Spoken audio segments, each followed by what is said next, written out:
Judaism, Christianity, Islam. I think that ultimately religion is bad for women. No movement can offer liberation without knowing what human purpose actually is. Religion is an oppressive force.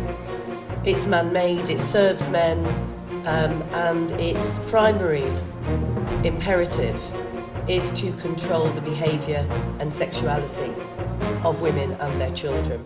It seems the only thing feminism actually liberates women from is from being women. Have you not seen those who make their own desires their lords? They are like cattle, nay, they are worse. And unlike the gods of feminism, our God is actually without gender. You know, do women need feminism? What will liberate women, which of course I'm saying is feminism, as opposed to Islam. Feminism isn't liberating women from this base causality. All it's doing is adding new social pressures, constituting a new form of oppression against women. But feminists have a right to prioritise the liberation of women from male oppression. I think equality is for cowards. We're not on the same playing field.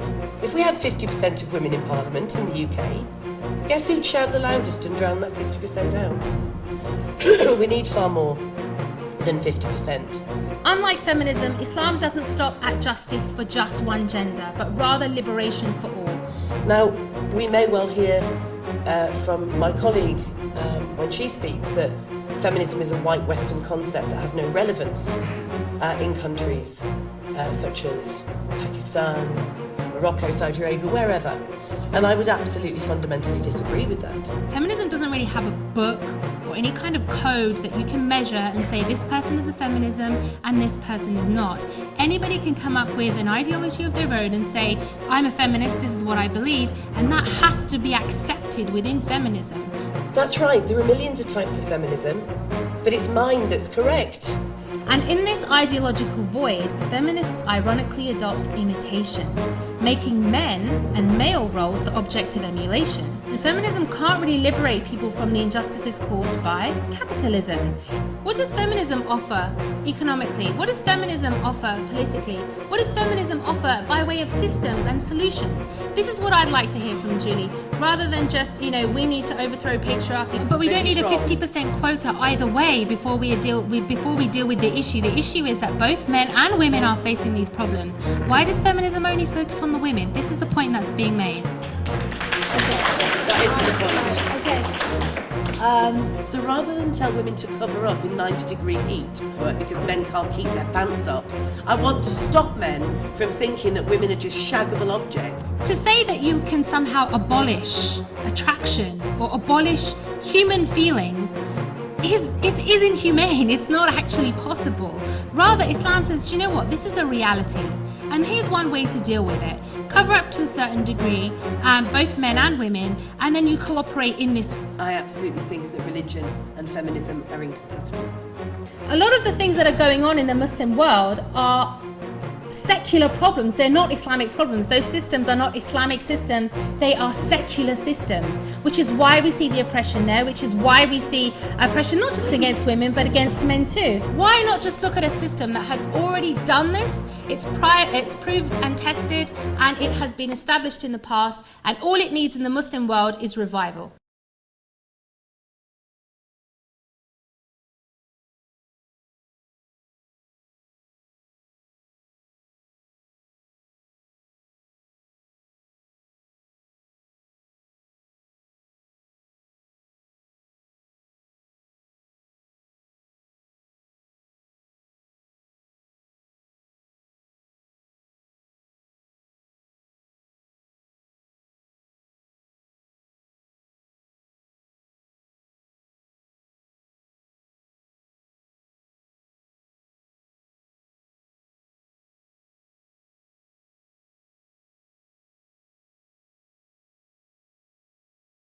Hi everyone.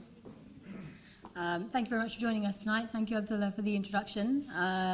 Welcome to tonight's debate on Islam and feminism. Which one can truly liberate women? It's the topic I'm sure you're all obviously interested in. That's why you're here. I'm sure those that aren't here also, it's a topic that we hear about a lot in the media, wherever you look. This debate has been organised by the Muslim Debate Initiative, and we'll look at the religion of Islam, feminism and women's liberation. To start off the discussion, we'll hear from our two speakers on my left and right, after which we'll open up the discussion to the floor and we'll take questions from all of yourselves. So with that in mind, do consider the arguments and critiques you'll be hearing and try and analyse them, write down your questions, think about the different things that are being put forward. After which we'll have this is going to be an open argument zone debate, which means we'll focus on the content and weight of the discussions. Also, please be respectful to our speakers. They're obviously really passionate about what they're talking about, and it's not very nice to not be so pleasant towards them. So to introduce our speakers, we have Julie Bindel, a journalist, broadcaster, author and feminist campaigner. She writes for The Guardian, New Statesman, Standpoint Magazine, The Spectator and The Sunday Telegraph. Julie writes about affairs concerning women and children, but also about culture, music, food, film, sexual and gender identity. She travelled to Nevada to spend a week in legal brothels, to Florida to visit death row inmates, and the Middle East to visit Syrian refugee camps, as well as recently publishing the book Straight Expectations. Our second esteemed speaker, Zara Faris. Zara is a graduate at Arabic and Islamic Studies from SOAS University around the corner. She lived in Egypt for a year studying the Arabic language and is now a researcher and international speaker for the Muslim Debate Initiative. She delivers lectures at many universities in the UK, including Ireland and Germany, on subjects of women in Islam, justice, women and men, feminism, reformation and revival, and Muslims in the West. She also regularly comments on television. She delivered a workshop on Islam and feminism at the Global Peace and Unity event, which we all know where there were hundreds of thousands of people attend from around the world, and has publicly debated Do Women Need Feminism with Green Party leader Natalie Bennett and Do Women Need Power with London councillor Rania Khan. Right, so tonight's event will proceed as follows. We'll have a 15-minute presentation from both of our speakers, followed by 10-minute rebuttals from each of the speakers, and then 5-minute closing statements. After which we'll have our Q&A session where you can ask all of your questions. Everyone with me? Okay, great. So before we begin tonight's session, I'm going to run through protocol. No shouting, jeering, disrupting the speakers during their presentations, please. Any and all comments and questions will be taken during the Q&A session, so please save your thoughts until then because we want them all bursting out together. Also limit applause or takbir to the end of each speaker's presentation, because obviously if we're hearing that every few seconds, because I'm sure you'll want to, it might be a little bit disruptive. So without further ado, kicking off with the case that feminism can truly liberate women, I'd like to welcome our first speaker, Julie Bindel, to make her presentation for the case of feminism. Thank you.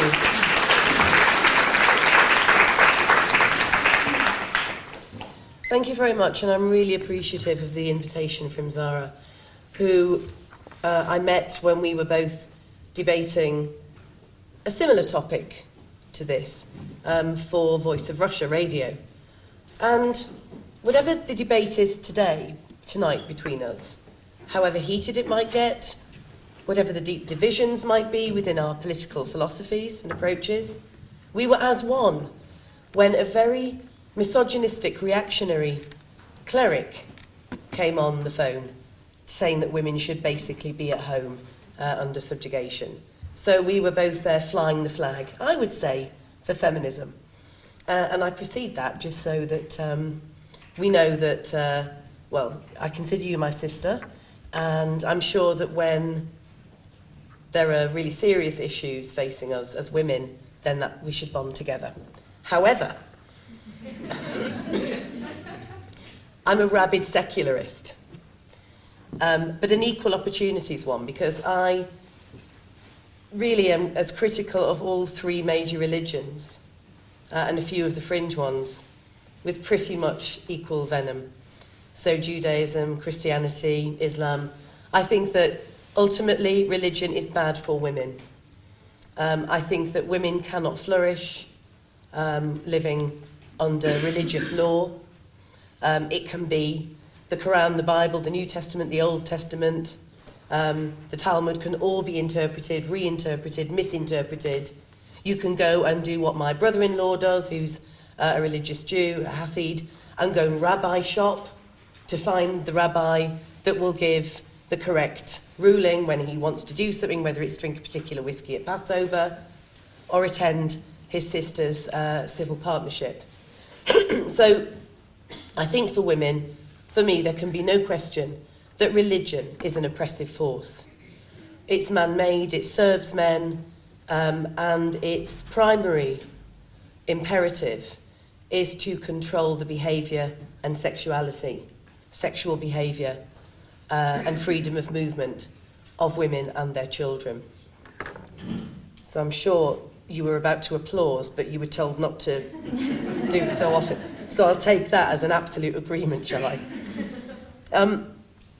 I think we need feminism more than ever right now, simply because of the backlash that has, I think, been nourished and nurtured through the rise of religious fundamentalism worldwide. And we hear much about how that rise is mainly Islam, but it isn't. It's all three major religions. And recently I went to Colorado, Denver, near Denver, to an area where, I think it was 25 years ago, there was a massacre in a school where a young man just went crazy, killed lots of children, and it was terrible. And after that, the town that was already pretty Christian to start with became far more fundamentalist, and most of those people live by the rule, the absolute word of the Bible. And I went as an undercover journalist as part of research I was doing for my book, and I went to I went to have therapy to try and turn me from being a lesbian, which I proudly am, to being heterosexual. And there I saw some of the worst excesses of religious fundamentalism within Christianity. I saw the absolute intolerance of difference. I saw the desperate need to keep people like me in line. In other words, have a husband and children, whether or not you choose that life. She wasn't interested in whether my persona, because I was there undercover, wished to be shifted in my thinking so that I would be attracted to men. No. She just wanted me to stop exercising my sexual autonomy, that feminism had given me the right to do, and that's what feminism had given me. I've also, as I say, I have a brother-in-law who's a religious fundamentalist who married his daughter when she was 17 to a man she'd never been alone with. Things have not been going very well, but I respect him as a human being. I love him as a relative, but I am appalled by the way that he has raised his children under a doctrine that says that women should be covered, that boys are privileged from birth for being born male, that automatically they should earn more, have more freedom in the public sphere, and that the private domain is women's. So trust me, I'm really not picking on one particular religion. Now, I was interested to see when looking at, do women need feminism? What will liberate women, which of course I'm saying is feminism as opposed to Islam, is the Young Foundation, which many of you will know, founded a social enterprise this year to encourage more Muslim young women into feminism, in fact women of all ages.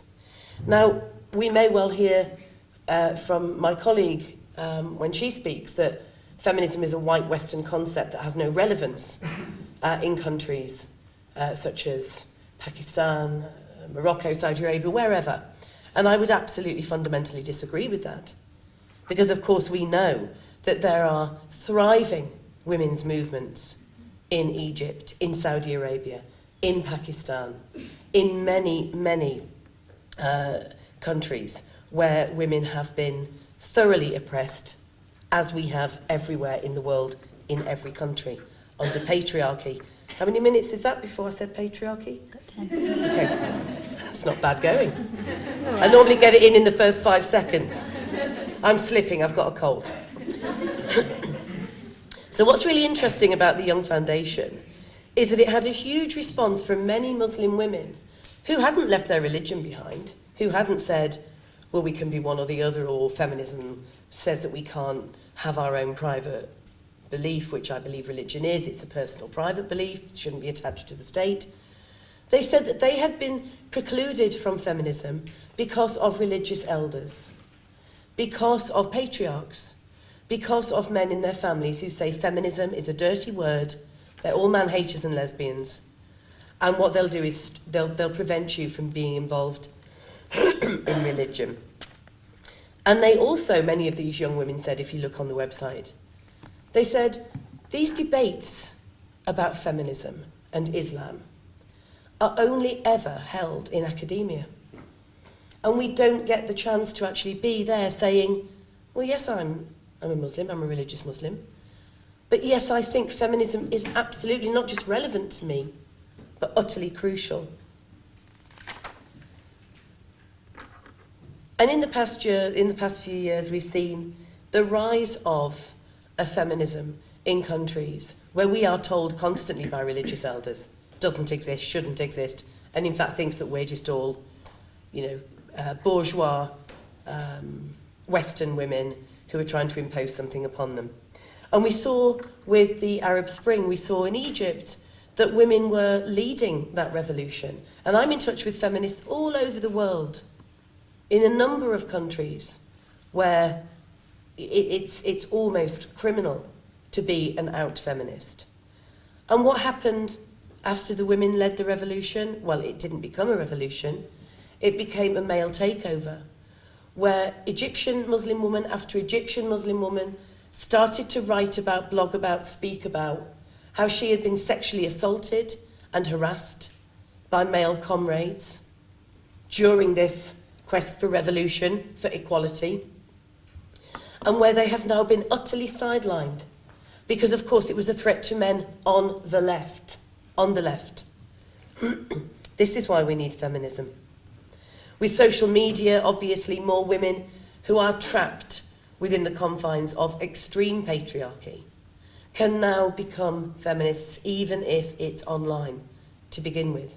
But what we're finding is women from, as I say, all over the world are engaging in discussions about oppression, repression, about being railroaded into a compulsory heterosexuality or family unit, that there was no choosing of their own. We also know that the first time that Islamic feminism was used as a term, as a phrase, it was in 1990, and in 1992, the feminist writer Charlotte Chacot, I think it's Chacot, I can't read my own handwriting, maybe it's Chacot. Anyway, an Iranian who took part in the 1979 revolution, published the first issue of the Islamic feminist newsletter.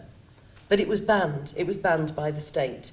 So if we see that as a response by patriarchal male elders, whether they're religious, political, whatever, as the threat of feminism, that tells us more than anything that we need feminism. Okay. Zara may well argue that we all should be fighting injustice and that why choose feminism as an elitist movement? Well, because other social justice movements are allowed to have a priority. Other social justice movements that fight for an end to racism or an end to poverty aren't always told that their fight is irrelevant because they're not also fighting class oppression, race oppression, etc., etc. Now, of course, to be a feminist, you have to also deplore and be against all the other institutionalised oppressions and inequalities in society. But feminists have a right to prioritise the liberation of women from male oppression. And I'm not an equalities feminist. I think equality is for cowards. We're not on the same playing field. If we had 50% of women in Parliament in the UK, guess who'd shout the loudest and drown that 50% out? We need far more than 50%. And I love winding my friend and colleague up over here, Mike Buchanan. We'll talk later. A proud anti-feminist. Anyway, although I'm very distressed that you seem to think other feminists are your enemy more than me at the moment, Mike, so I'm not doing something right. Anyway, okay, so Zara might also argue that, of course, because there are different types of feminism and different ways to be a feminist, and all these kind of disparate women with all these weird views, that contradicts the basis of feminism, that feminism has no aim, has no direction. Well, what I'll say to that is, that's right, there are millions of types of feminism, but it's mine that's correct, right? It's not Margaret Thatcher's feminism. It's not the pole dancey way to liberation feminism of the fourth wave. It's not the slut walk, let's just sort of think about the rights of the individual. It's feminism that's a political collective movement that says women are oppressed not by each individual man in all of our life circumstances, but by the system that privileges them for being born male. That when women own 1% of the property in the world, when we do 66% of the work, but when we only earn overall globally 11% of the international wage, whatever, then I think we're looking at oppression. We can also see domestic violence, rape, forced marriage, child sexual abuse. We can't deny that those things are gendered. We can say, of course, that some men suffer domestic violence. We can also look at the skewed figures that suggest that 40% of men are the victims of female domestic violence, when in fact never a bed has been slept in a refuge set up for male victims of domestic violence. There are barely any homicides, murders or manslaughters by women who've been repeatedly beating and stalking their male victims. The morgues are full of women who are the victims of serious domestic violence. There are 10 times the number of women and their children living in bed and breakfast accommodation because the refuges are so full. I'm sure that some of you might say, it's the stigma, men can't report domestic violence. That's not true. If you're running for your life and trying to protect your children, you get over that stigma. Women face stigma constantly. When we're told that we're to blame for rape, when we're stoned to death for being raped, when we're told that we're liars, that's a women's thing. That's not when male rape victims come forward. They have a dreadful ordeal within the criminal justice system. But it is a male on female myth that says that women are making this up, and if we are raped, we are to blame. It's literally written within some of our legal systems. So I've probably only got 1 minute, so violence, of course, most violence in the world is perpetrated by men on men. So most victims of violence are men. That's because men are socialised into, not born into, responding with violence if they can't win an argument. This filters down to the great discredit of women and children, who are supposed to live under those circumstances of war, of conflict, where if we get in the way, we are the primary victims of that violence ourselves. The difference between the violence that women face from men is that we are violated and beaten and raped and tortured and forced into situations we don't want to be in because we are women and girls. So I'll end by saying, everywhere in the world we have patriarchy. Everywhere in the world women live under a system of oppression. Some countries, some legal systems, some regions are worse than others. But one thing is for certain, there's only one thing that unites all women everywhere. And it's not Islam, and it's not Christianity, and it's not Judaism. In fact, it's not religion at all. It is, I'm afraid, the threat, the fear, and the reality of sexual and domestic violence. If we haven't been raped or beaten, we live in fear of it, even if it's unconscious and we don't realise that we don't want to take a taxi or go out on our own late at night in case it happens to us. It unites us, and it's the only thing that does. And what also unites women all over the world is the growing feminist movement that recognises that it's not a white Western bourgeois concept. It's a politics of liberation, and it's the only thing that can free us from the tyranny of our oppression. Thank you.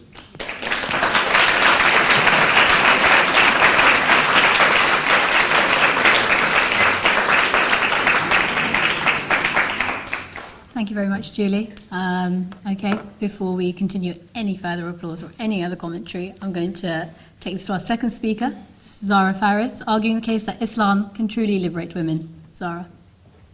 Bismillah ar-Rahman ar-Rahim. I greet you with the Islamic greetings of peace. Assalamu alaikum wa rahmatullahi wa barakatuh. And may the peace and blessings of God be upon all of you here tonight. So, liberation. We've heard a lot tonight about, the word liberation, justice, these kinds of concepts. But what actually is liberation? And it's a word that's bandied around by virtually every group that is jostling for its own territory today. And everyone talks passionately about wanting liberation. These are the reasons why. This is what happens to us. We need liberation. They talk about wanting it for themselves. And often, in the case of Western cultural imperialism, they talk about imposing it on others as well. But few, very few, talk about what it actually means. What do they need to be liberated from, and what do they need to be liberated to? And unfortunately, even fewer people question the basis of their own concept of liberation. If by liberation people mean freedom from external influences, such as our environment, then this is impossible, because unless we're created outside of the universe, humans are shaped and limited by their own environments. For example, our families, societies, the climate. If by liberation people mean freedom from internal influences, for example, human nature or genetics, then this is also absurd, because humans are defined by their nature, for example, by our social instincts and basic needs to eat. These are things which are undeniable. The real question, therefore, is not whether we can attain freedom from either these internal or external influences. Rather, the question is actually which influences should we embrace and which influences should we reject. And in essence, the question is, how should we live, and how exactly do we determine this, whether you're man, woman, whatever? And this can only be answered by examining the purpose of humans, and no movement can offer liberation without knowing what human purpose actually is.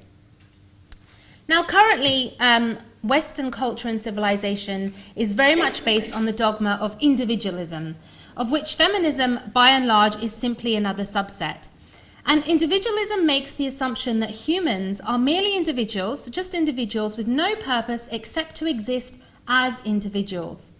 But humans, like cells in the human body, aren't merely individuals. We're social creatures. We're defined by society, by culture, parents, genetics, the languages we're taught, which no human being can learn without being taught by another person. We're creatures that have many instinctive needs that can only be fulfilled by other people. And this is why, for example, solitary confinement is one of the most inhumane punishments imaginable.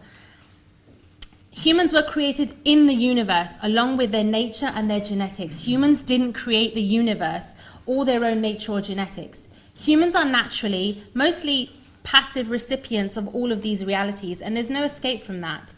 And these realities actually emerge from a higher truth of which we are all part. Individualism's claim is to put the individual above those realities, and this is what it calls liberation. But it's actually its biggest delusion, because it orphans humans from their higher purpose, rendering their lives meaningless and vulnerable to oppression by the vanities of simply those who are stronger in society. So does feminism offer a purpose for women, and can it really claim to understand what women, who are part of the human species, actually need? Now, feminism, like I said earlier, is largely based on individualism, and it too claims it wants to free the individual from all these imposing influences like God, culture, society, and including gender roles, all in the name of individual freedom. But it actually lacks any idea about human purpose and consequently how humans, more specifically female humans, should actually be living. And in this ideological void, feminists ironically adopt imitation, making men and male roles the object of emulation. And there are, of course, some serious problems with these dogmas, making feminism incapable of liberating women. And the first problem, and Julie maybe alluded to this earlier, is the problem of meaning and purpose. Simply saying that women can do as they wish and give themselves their own meaning is like having a dictionary with words but no definitions in it. In offering women no valid purpose or meaning, feminism actually leaves women more open to the vagaries and capriciousness of those social forces that have always inculcated in them their own tastes and preferences. Feminism isn't liberating women from this base causality. All it's doing is adding new social pressures, constituting a new form of oppression against women. For example, many feminists will advocate that women should be able to wear whatever they want. They can reject social norms of propriety, which basically has opened Pandora's box of female exploitation, with the fashion and media industry turning women into one-dimensional sexual objects and mass consumers. New social pressures of beauty have caused the rise of eating disorders amongst women, with girls aged only 15 to 19 having the highest incidence of eating disorders such as anorexia and bulimia. I don't think Julie Bindel would dispute with me on any of this. And so much does this industry make the woman hate her own body that labiaplasty, which is basically FGM, has become the second fastest growing form of cosmetic surgery in the US and the third most popular in the UK. Although some feminists will recognize these social pressures, they don't know how to challenge it without compromising the dogma of individual freedom that created them in the first place. Another example, feminists claim that female liberation is about being identical to male roles, making it incumbent on women to be successful career women, and often belittling those women who choose to be full-time parents as not achieving their full potential and letting society down. Simone de Beauvoir, for example, who was very prominent during the second wave of feminism, said the following. She said, "No woman should be authorized to stay at home to raise her children. Women should not have that choice, precisely because if there is such a choice, too many women will make it." She said it's a way of forcing women in a certain direction. So can this arbitrary imitation really make women happier? Studies now show, for example, that women in business leadership roles are reported as 47% more likely to suffer from depression than men in similar jobs. In addition, feminism can't really liberate people from the injustices caused by capitalism. Even if you had an all-female society, you would still have a large unjust gap between the rich and the poor, and there's no alternative system posited by feminism for this. All feminists argue for is an equal representation in an already unjust system. Rather than standing for social justice and challenging the economic system that has enslaved millions of men in debt, feminists have simply served up women for exploitation as well, making it a necessity for women to now work. And now the powerful elite gets to enslave, exploit, and tax the female half of society too. I don't really call that progress. They don't care that the cake is poisoned as long as they get at least half of it. The second problem is the problem of biological reality. Now, almost all living creatures have organized gender roles with different biological abilities across the sexes. Yet feminists are ideologically compelled to claim that somehow humans are exempt from this natural order and that gender differences are purely social inventions with absolutely no biological differences between men or women that should inform their social roles. For example, the predominance of testosterone in males has been scientifically shown to not just build physical muscle, but it also increases psychological competitiveness, confidence, and risk-taking, which makes men more equipped to tackle hazardous and competitive roles in society. Psychologists have found also, for example, that even girls that were exposed to very high levels of testosterone whilst in the womb show more male-typical behaviours such as an increase in rough and tumble play and aggression and more male-typical toy preferences as well. So not only does feminism's insistence that all women compete for traditional male roles at the expense of traditional female roles force women to unfairly compare themselves to men, but it also ignores women's own tendencies and proclivities and has actually made it much more difficult for women to commit, for example, to motherhood or spend time with their families. It seems the only thing feminism actually liberates women from is from being women. Now, the third problem is the problem of absolute equality. And I'm glad that Julie, to some extent, might agree with me on this because it really is ridiculous. But where does the obsession for absolute equality come from? Because a lot of feminists do advocate this view. Thank you. Are we all biologically identical? No. Do any two people, regardless of gender, have equal strength, weakness, or ability? No. Equality doesn't exist in nature, so why do any feminists think that humans should be leveled and forced into any kind of homogeneous boxes? And feminists too realized this when they saw that equal treatment of men and women still didn't yield the equal outcomes they'd actually hoped for. Even in meritocratic environments, women still preferred a work-life balance that actually involved less hours than men did, and a lot of them actually leaving their careers to pursue motherhood and family. Yet feminists insist on kind of hiding this reality by claiming women were forced to make those choices due to the continued gender discrimination within those institutions. Another important difference is that men and women also don't walk away from adult relationships on an equal footing. Instead of calling for a better contractual safeguard for women, feminism has instead empowered women to have casual relationships without commitment, leaving women quite literally often holding the baby. You see, feminists demanded the full suite of reproductive rights for women, such as the right to decide whether to keep, abort, or give away their children. And women, and they basically, in obtaining all these rights for themselves, reserved only the financial obligations for men. So a woman, for example, has an automatic right to her children, regardless of whether she's married or not, but imposes a financial obligation on the man to pay child support, whilst denying him a necessary right to a relationship with his biological children. In effect, a tax without representation. So are these really equal rights between men and women? Consider, for example, the female quotas that Julie mentioned earlier for polished boardroom jobs, but the distinct lack of quotas for jobs that women simply don't want to do. Garbage collection, animal slaughter, coal mining, anybody? Bomb disposal, fish trawling? No. Consider the feminist campaigns for women to receive the lion's share of institutional support for domestic violence, cancer research, rape support, etc., despite men being vulnerable at similar or even higher rates in some instances. Now, feminism finally has mutated into outright female privilege and gender sectarianism, demanding more of the privileges and less of the responsibilities. If feminism is supposed to be a response to the injustices it perceives, it's pretty ironic that it has adopted the same modus operandi of its perceived oppressors. Feminists didn't liberate women from an oppressive system that perpetuates injustice. All it's done is given them a stake in it. So should women really achieve liberation through feminism's injustice? Does this sound like a movement that can truly liberate women?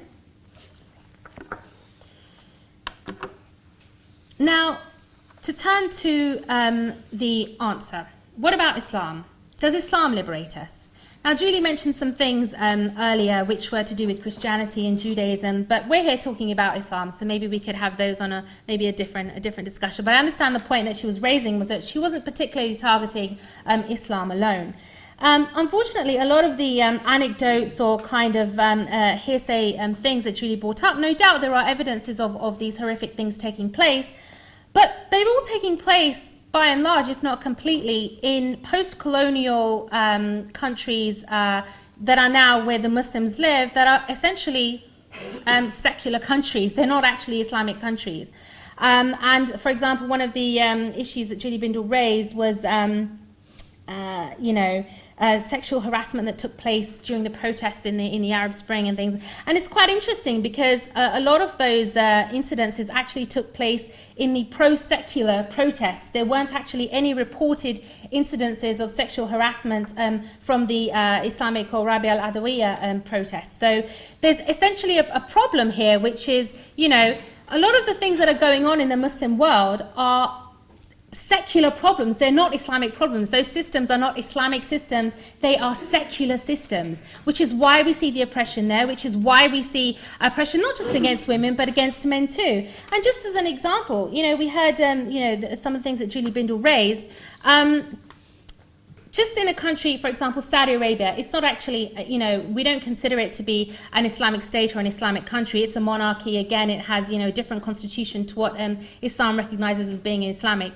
But even there, where they decided to apply just a few token factors. For example, recently in Saudi Arabia, one husband he beat his wife, and the state issued corporal punishment against him, 30 lashes, 10 days of training in how to actually treat women. Another man was sentenced to 20 lashes simply for saying something which defamed his wife about her good character. And why didn't we hear these anecdotes? And the thing is, anecdotes alone don't convince anybody of an ideology, because anecdotes alone are not the basis for an ideology. We have to look at the purpose, and we have to look at what justice actually is and how you actually achieve this. So, the reality is that Islam liberates us from this enslavement to causality by submitting ourselves to the ultimate cause. And Islam gives a purpose that is higher than selfishness, and it gives direction to both men and women, and it provides us with a clear moral yardstick and a justification for what is just and what is not, and it provides a method. God says in the Quran, "I do not waste the deed of any doer among you, be they male or female. The one of you is as the other." In Islam, ranking in the eyes of God and peers is according to virtue and justice. It's not to do with your wealth, your looks, your power, unlike in the materialistic West. Islam grants no privileges. It gives authority to people only with commensurate responsibility and accountability. Feminism gives no critical rights that women can expect from her marriage partner. However, Islam liberates women by giving women the rights to have her human needs fulfilled by her partner in marriage, which feminism and its individualistic basis does not provide. And these include the right to respect, affection and time from her husband, the right to sexual satisfaction by her husband, the right to shelter provided by her husband, the right to food and clothing equal in quality to her husband, the right to physical protection provided by her husband, the right to a dowry and alimony. And now we heard some things from Julie Bindel earlier about how Muslims treat their women, but we didn't actually hear any discussion of the actual principles of Islam. Where in Islam does it say that men should treat women like this? Where in Islam does it say that people should be abused in this way? If we're going to talk about Islam, we have to talk about what Islam says, not what is being practiced in the post-colonial Muslim world today, like Pakistan and Egypt and all these places.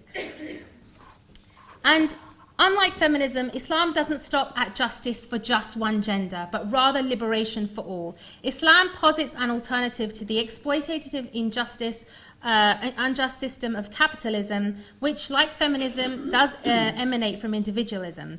And, you know, to end, because I see I'm running out of time, essentially, Islam liberates us from a worldview such as, you know, feminist individualism that promises freedom, but actually enslaves the masses to blind conformance under just simply a new form of oppression. So in the words of the Creator, have you not seen those who make their own desires their lords? They are like cattle, nay, they are worse. And unlike the gods of feminism, our God is actually without gender. Thank you so much.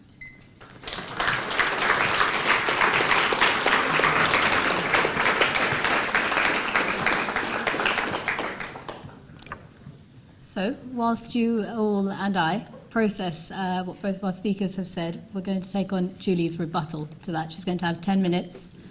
Julie, you ready? Where do I start? Okay, and begin. I did agree with some of what you said, Zara, but to start, obviously, with what I don't agree with. It's interesting that you bring up individual case studies in Saudi Arabia and said, well, why don't we hear of these individual case studies? Why do we only ever hear anecdotes from the other side? Well, thankfully, we don't need to hear anecdotes because there is documented evidence by Amnesty International, by pretty much every single human rights organisation in the world where feminists have suggested to them that women are also human and that we have rights, where they have documented the oppression and abuse, murder and force of women under religion, under Islam, under all of the major religions. So Saudi Arabia is one country that we have reams of evidence on. You say that you don't see it as typically a Muslim country. I was in Dubai recently, the most liberal of all the UAE states, and I visited a refuge for women who were trafficked and abused within marriage, and it's grim the way that the women are blamed and that the men are excused and empowered within their choices to beat and abuse women. So I think we've got a long way to go. But I think in your discussion about individualist feminism, Zara, it's where you and I would agree. I hope you haven't mistaken me for one of those. No. Right, because I'm not interested in women at the top, in the chief execs, who incidentally are probably depressed, more depressed than women in lower paid jobs, because of the constant harassment, sexual and otherwise, the bullying that they get from men who are working underneath them. But I'm interested in women at the bottom. And any society will show you how just and fair it is for women by showing us the women who are the most disenfranchised, the poorest, the women in prostitution, for example, the women who are trafficked, homeless women, single mothers, women who live outside of the margins. They're the women I'm interested in. And the individualistic feminism can be on the political right. In fact, it usually is on the political right. It's women saying, I've pulled myself up by my bootstraps so therefore you can too. And they call themselves feminists, and I would absolutely dispute that they are feminists, because they're not interested in a political social movement for the liberation of all. They're interested in their own position. That's all. And feminism will liberate everyone. It will absolutely liberate men from this straitjacket of traditional masculinity, of the expectation that they will be the ones to sink on the ship while women and children are saved first because we're weaker souls. They'll be able to stop even holding open doors for us and jumping up to give us a seat on the tube. Little things, but all important. Because obviously, men are not happy under patriarchy. Men have power, and men hang on to that power. But believe me when I tell you, it will liberate everyone. So I'm not a career feminist. I've never read de Beauvoir. I'm afraid I probably couldn't possibly get through it, even if I tried.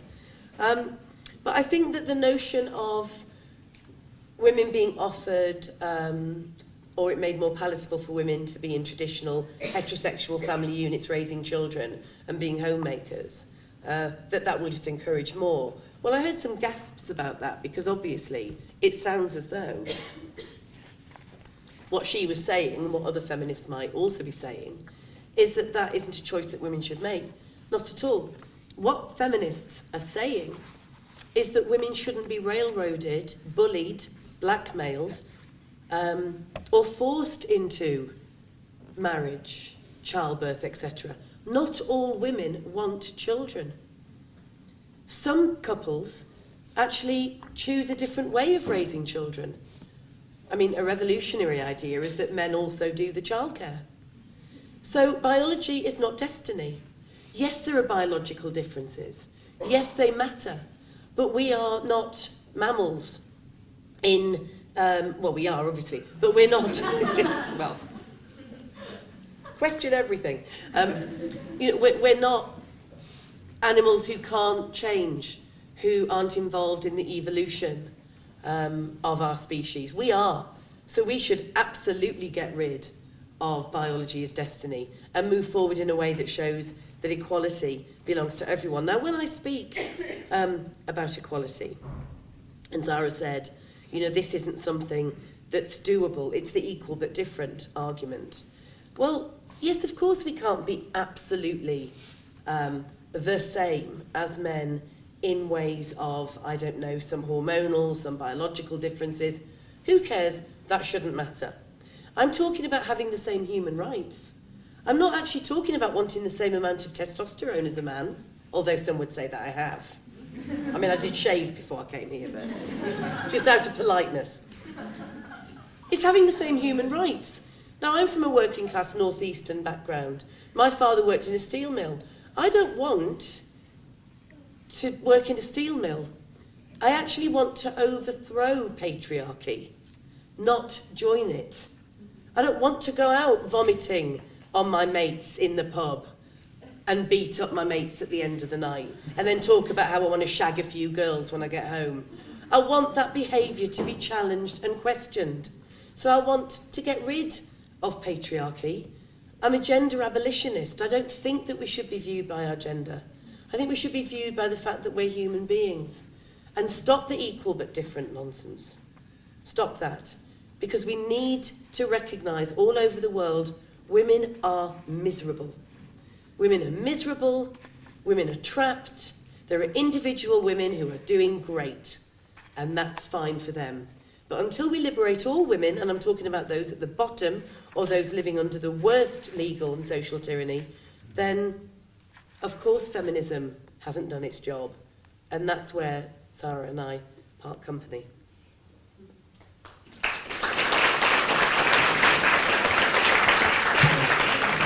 You have 3 minutes, Julie. Do you want to add anything? Okay. Right, shall I pass over to Zara?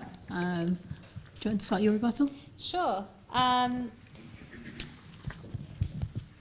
So again, I mean, we didn't really hear any solutions. We just heard a lot of, I want to liberate, I want to overthrow, I want to do this, and we want to do that. But again, there's still no system, no solution posited, no actual answers to how we're supposed to do this. And the difference is that Islam does have a solution. And in terms of the biology point which Julie raised, the fact is Islam doesn't force women to marry, it doesn't force anybody to marry. What Islam does is it tries to accommodate for the proclivities in society. The vast number of women and men in society will want to marry. The vast number of men and women in society will want to have children. So Islam accommodates for this general proclivity that takes place and which is influenced by biology. It's women that have the children, not the men. And so Islam doesn't straitjacket or say you have to be a woman in order to be respected. You have to have, you have to be married, or you have to have children.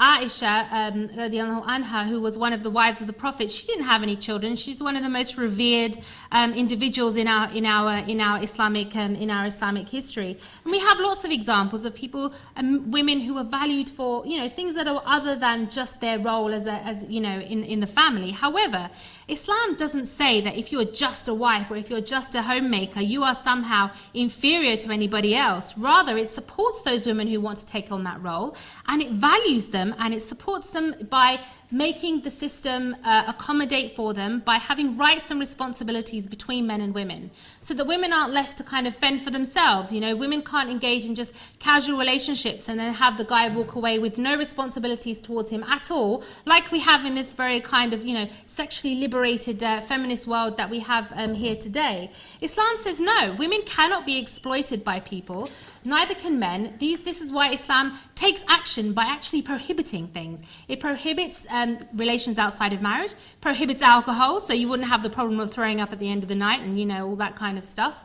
It takes actions to deal with these things. But what does feminism actually offer other than these kind of general platitudes that everybody would agree with? Nobody likes oppression, nobody likes anybody being hurt, but what are the solutions? And this is what we're discussing here today. We're not discussing who recognizes oppression, we're discussing which one has actually a model to liberate women. Now, Julie invoked human rights. She said, we should have all this human rights.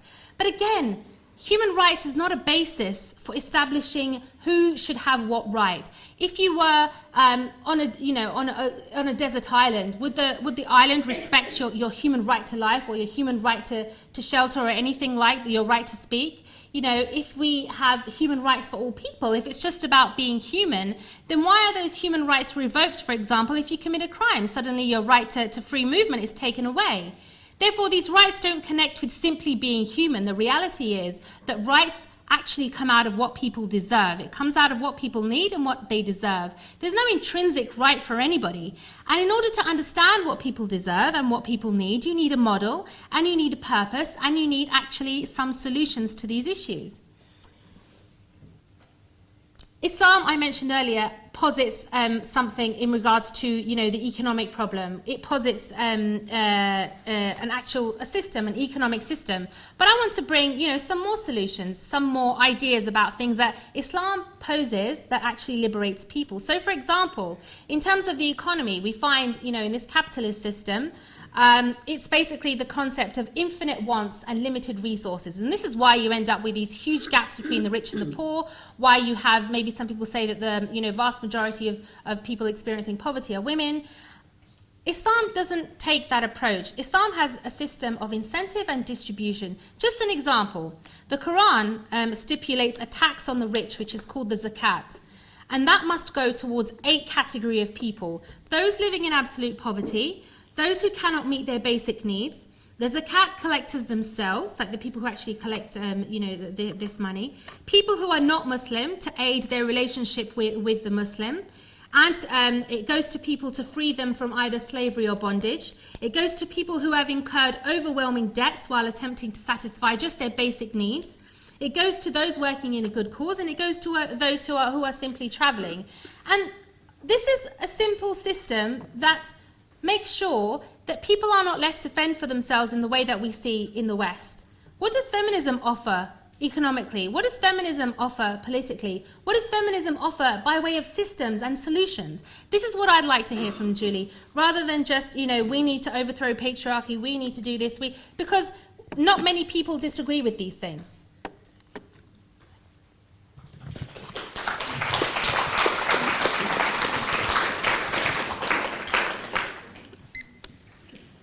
Okay, right. So obviously I was getting very thirsty listening to both ladies speak. Before we come to our questions, we're going to hear our closing statements. Julie? Oh, I've a closing statement. Yeah. Okay. You have I'll just say what I forgot to say earlier then. You have 5 minutes for this. Okay. I want to pick something up that Zara said about clothing. This notion that somehow feminism has failed, or rather secular Western society has failed women because of the pornification, the sexualisation of women. And I think that we have that everywhere we look, whether women are required to cover up, whether it's the Orthodox Jewish woman wearing a sheitel because her hair will distract her husband from his study and his prayer, whether it's the nun wearing a habit because, of course, she's married to Jesus and she remains celibate, or whether it's the veil or any other covering that gives a very clear message to men and to women and girls and boys growing up that women's flesh is somehow tempting, that women are to blame if they are sexually assaulted and raped, that men, in fact, remember, this wasn't me or Andrea Dworkin said, all men are potential rapists. It's the religious elders who say, if a woman shows her flesh, a man will not be able to resist temptation, meaning he will have to rape her. Now, this is an appalling... Now, we can all interpret and misinterpret Holy Scriptures. This is a very clear message that we get from why women are required to be covered. Now, when women are in court, if they're brave enough to complain of rape, if they've been wearing very little clothing, if they've been out and they're wearing short skirts, low-cut tops, the reason why they were raped, of course, in popular mythology is because of how they were dressed. If a woman has been drinking, alcohol becomes the new short skirt. Women are blamed, however we dress, whether we say yes or no, whether we're out with a man under male protection and control, or whether we're not married, whether we're lesbians, whether we're heterosexual, young or old. This is everywhere. We have sexual violence and endemic sexual violence in every single country in the world under the strictest religious doctrine. We have it in Saudi Arabia, we have it in Pakistan, we have it in the UK, we have it everywhere. And we know this because of the documentation of the human rights organisations, whether it's the World Health Organization, Amnesty International, whatever. So let's not pretend here that women who are required to cover their flesh are safe from sexual violence, from sexual harassment, or from being pointed at as whether she's a good or a bad, an honourable or a dishonourable woman. What I would like, actually, is for those questions and labels to stop. Just as men have freedom in public as well as private to wear what they wish, and I regularly see religious men wearing shorts and t-shirts in the summer whilst women are fully veiled walking behind them, and I've seen this in Israel with Jewish women. I've seen it everywhere I go. So let's just have the same standard for men and women. And when Zara speaks about human rights, yes, of course human rights can be revoked. Yes, of course, if you're on a desert island, nobody's there to give them to you. What I'm saying is, I'd quite like women to be seen as human and to have the same human rights as men. That's how we measure whether or not feminism is effective. Zara suggests that I have no strategy, that my movement has no answers, no strategy. Well, we've done pretty well. 4 or 5 decades of feminism. Not that many of us that are actually that active, because not that many women have the time or the energy or lacking in restriction to do that. And we've put violence against women globally on the map. We've changed laws, policies, attitudes. So we still have much work to do, but we have a very, very clear strategy. And it's that we stop, we refuse to be treated as second-class citizens, and we say this is a collective movement for all women and not just those at the top.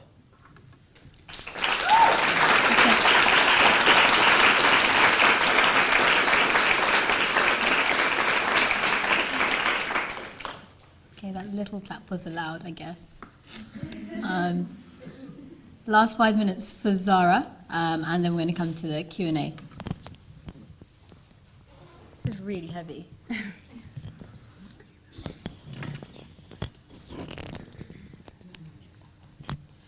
Okay, so just to also respond as well as closing comments, Julie mentioned veiling and, you know, how women are told to be veiled and men walk around in their shorts and things.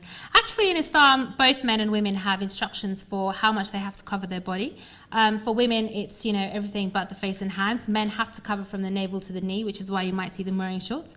But it has these different yardsticks for men and women, but it has criteria for both. And the reason for that is because, you know, sexual dimorphism, men and women have different levels of, you know, attraction like you see in animals. And so women are just generally asked to cover up, you know, more than men are. And it's considered a responsibility between men and women.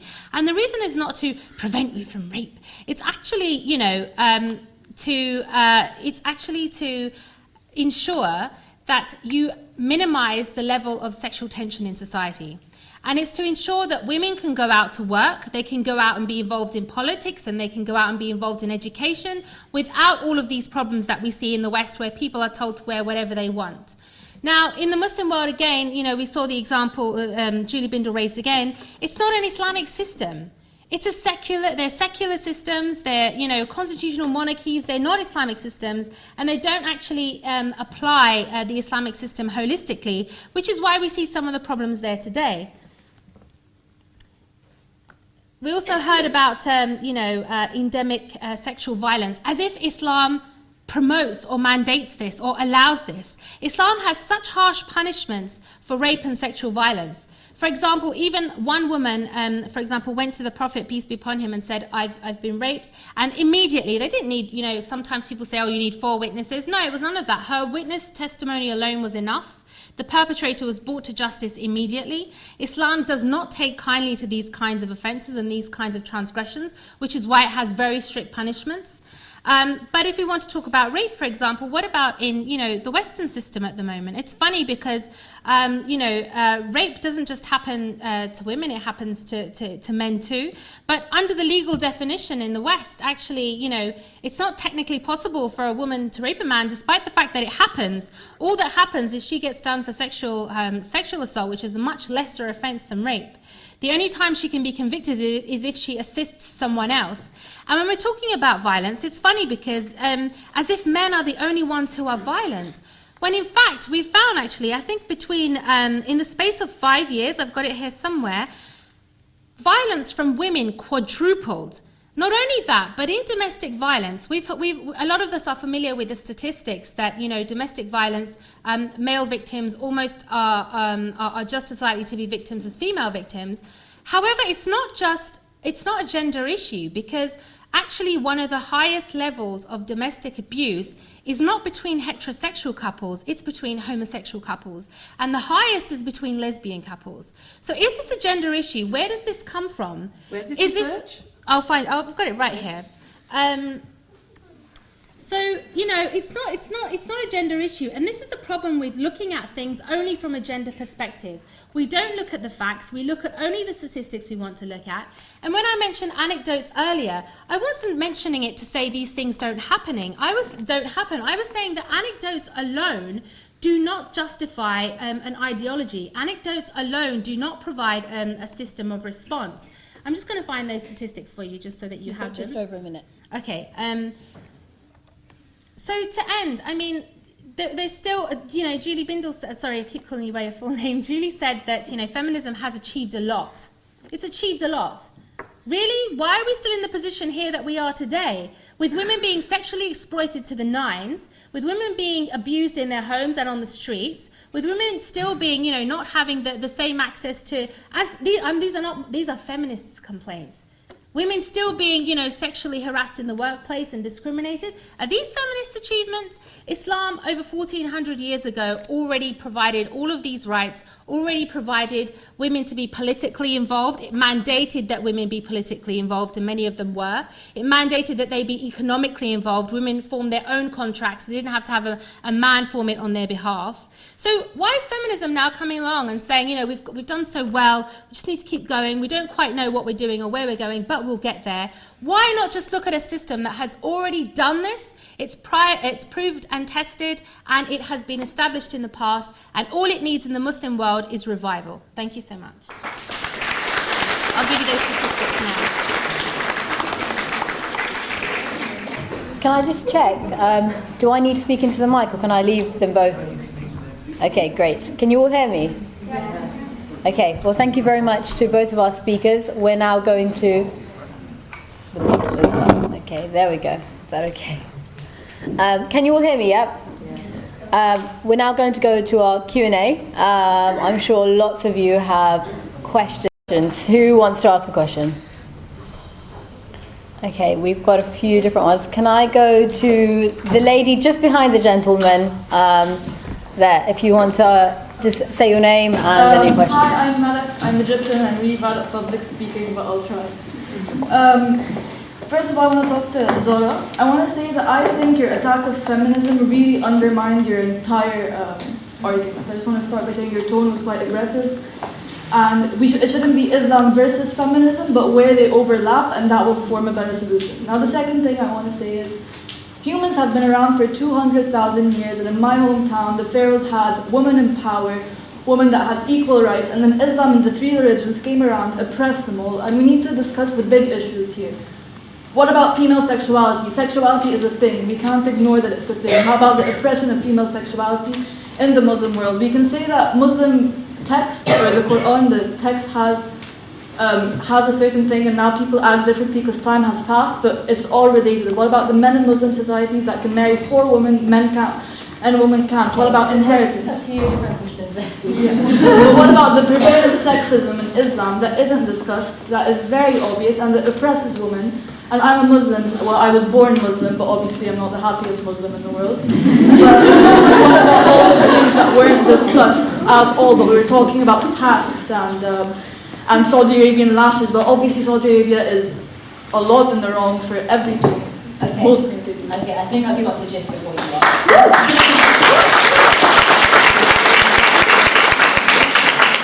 want. So, the young lady was asking about you speaking about feminism and how it undermined the rest of your argument. She thought it was quite aggressive. She said, she spoke about female sexuality, and what about these sorts of issues? Men marrying 4 wives. There were a number of female leaders before Islam emerged in countries like Egypt. What do you think? Okay, well, you talked about female sexuality as though, I'm not sure what it is that you want. Do you want more liberation to be able to, have casual relationships with people? Do you want more freedom to be able to flirt and kind of, have people, maybe take advantage? Let me answer, please. Or do you mean, the right to choose your orientation or any of these kinds of things? Now, first of all, in terms of protecting, kind of people from casual relationships, why is it a bad thing that Islam wants to do that?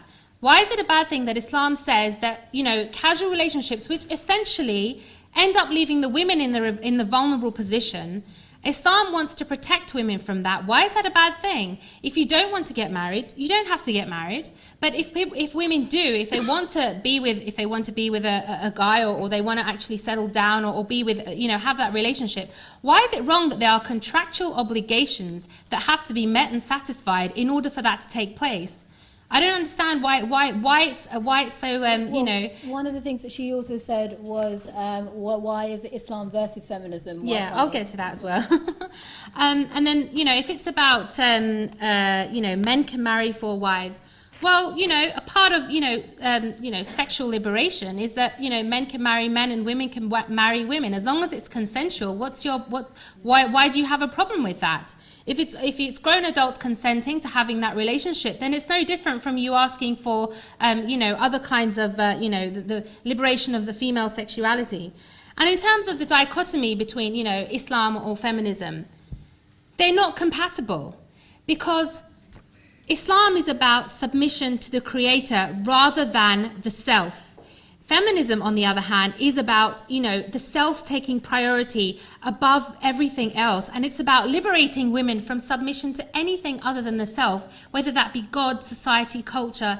They're not compatible. This is why it's a dichotomy. As for those schools of thought which talk about an Islamic feminism, again, too, if you actually read some of their works, that, you know, how they describe how verses should be interpreted, they start with the yardstick, again, that the self is more important. They start with the yardstick of satisfying their own needs. They start essentially with a liberal yardstick.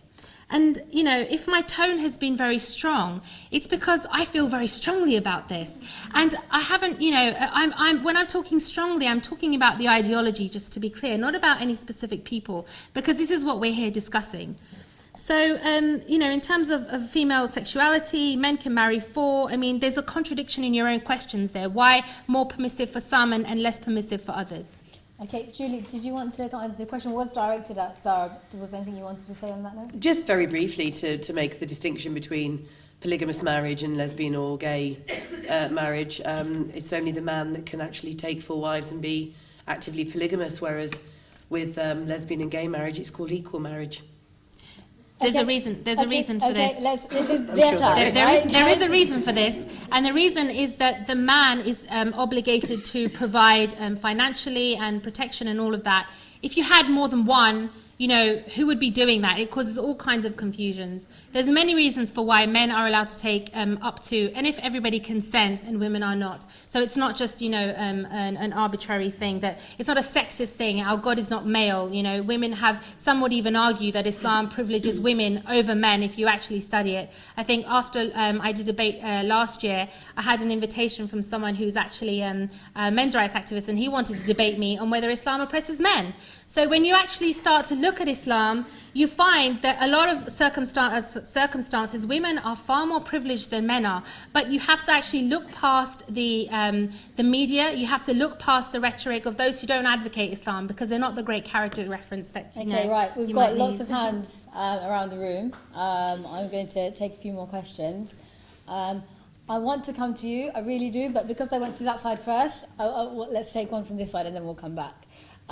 Man at the back, if you want to tell us your name and then your question. Hi, my name is Lee. I thought it was interesting that Julie started with saying that she wants religion to be consigned to the private sphere, whereas in actual fact it seems odd that she wants feminism to invade the private sphere. She wants religion to be consigned to that field. Now, going back into sort of the background of this, Islam doesn't see sort of this as Islam doesn't see things in terms of sort of individuals. It sees things in terms of communities. Now, if you are a lesbian or if you are sort of gay or you wish to be part of the community, Islam has no objection to it. So, what's the question? The question I'm getting to is the point that sort of feminism seems to see people in terms of a very mechanistic sort of individuals. And it arises really from this 18th century idea that humans are sort of mechanistic and they're very sort of separated from the rest of society. And by doing that, by getting rid of sort of the social aspect of individuals, it consigns them into this economic role. And when it's really said that sort of we now have these fundamentalist Christians who are really pushing back against feminism and things like that, it's interesting that people who are actually funding those fundamentalist Christians at the moment are very, very secular billionaires in America. Now, why is that? That's because we've had a move where these billionaires, first of all, move women from sort of the social roles into economic roles, and now because we have all these economic problems in America, they're trying to shift them back into. Okay, can we have your question? My question is, why does Julie feel that... Is it a point or is it a question? The question. Okay. Why does Julie feel that religion should be consigned to the private sphere, but she feels that feminism has the right to invade the private sphere? Okay, so we're talking 18th century individualism. Feminism is invading the private sphere, yet religion can't extend beyond it. I'm really puzzled. It's a new thing for me, this accusation of individualism. It really is. Because when I became a feminist in the very late 1970s, when feminism had been going in the UK, in the US and elsewhere for some time, since the 1960s, because it came out of a leftist social justice movement, what actually made it so liberatory was that women stopped actually thinking that their oppression was individual. They stopped thinking they were married to the one arsehole in town. They stopped thinking that they were the only one that had been sexually abused as a child. They stopped thinking that they were miserable, that they'd never had an orgasm, that they didn't know what a clitoris was. They stopped thinking that it was just because she was married to a domineering man that she wasn't allowed to go out to work in the job that she wanted, that she had to stay home and raise the children. Then what happened was women got together, started talking, got in together called consciousness raising groups, which meant that they could sit there and say, me too. Oh my God, that happened to me. And what happened was, and this was the real growth of feminism, women realised that we are a sex class, that we're a social group, that for everything that disunites us, there is one thing that unites us, and that's that every social and political and legal structure in the world favours men. So it was only when women got together collectively that we built a movement. So it's the absolute opposite of what our friend here is suggesting. And show me these individualistic feminists and I'll tell them that I disagree with their entire approach and that they're not part of my movement, or a movement in fact. The issue about religion, what I meant was it shouldn't have anything to do with the state. It shouldn't be connected to politics or the state at all. It should be separate. In other words, that is an individual choice that you can make. It's for you, your private conscience. No one has a right to invade that. No one has a right to criticise that. What you shouldn't do is impose it upon communities and structures that we all live under. So that's all I meant by that. Feminism invading the private? Well, the point is that women have been consigned to the private sphere. We have the right to be in the public sphere like men. Zara, did you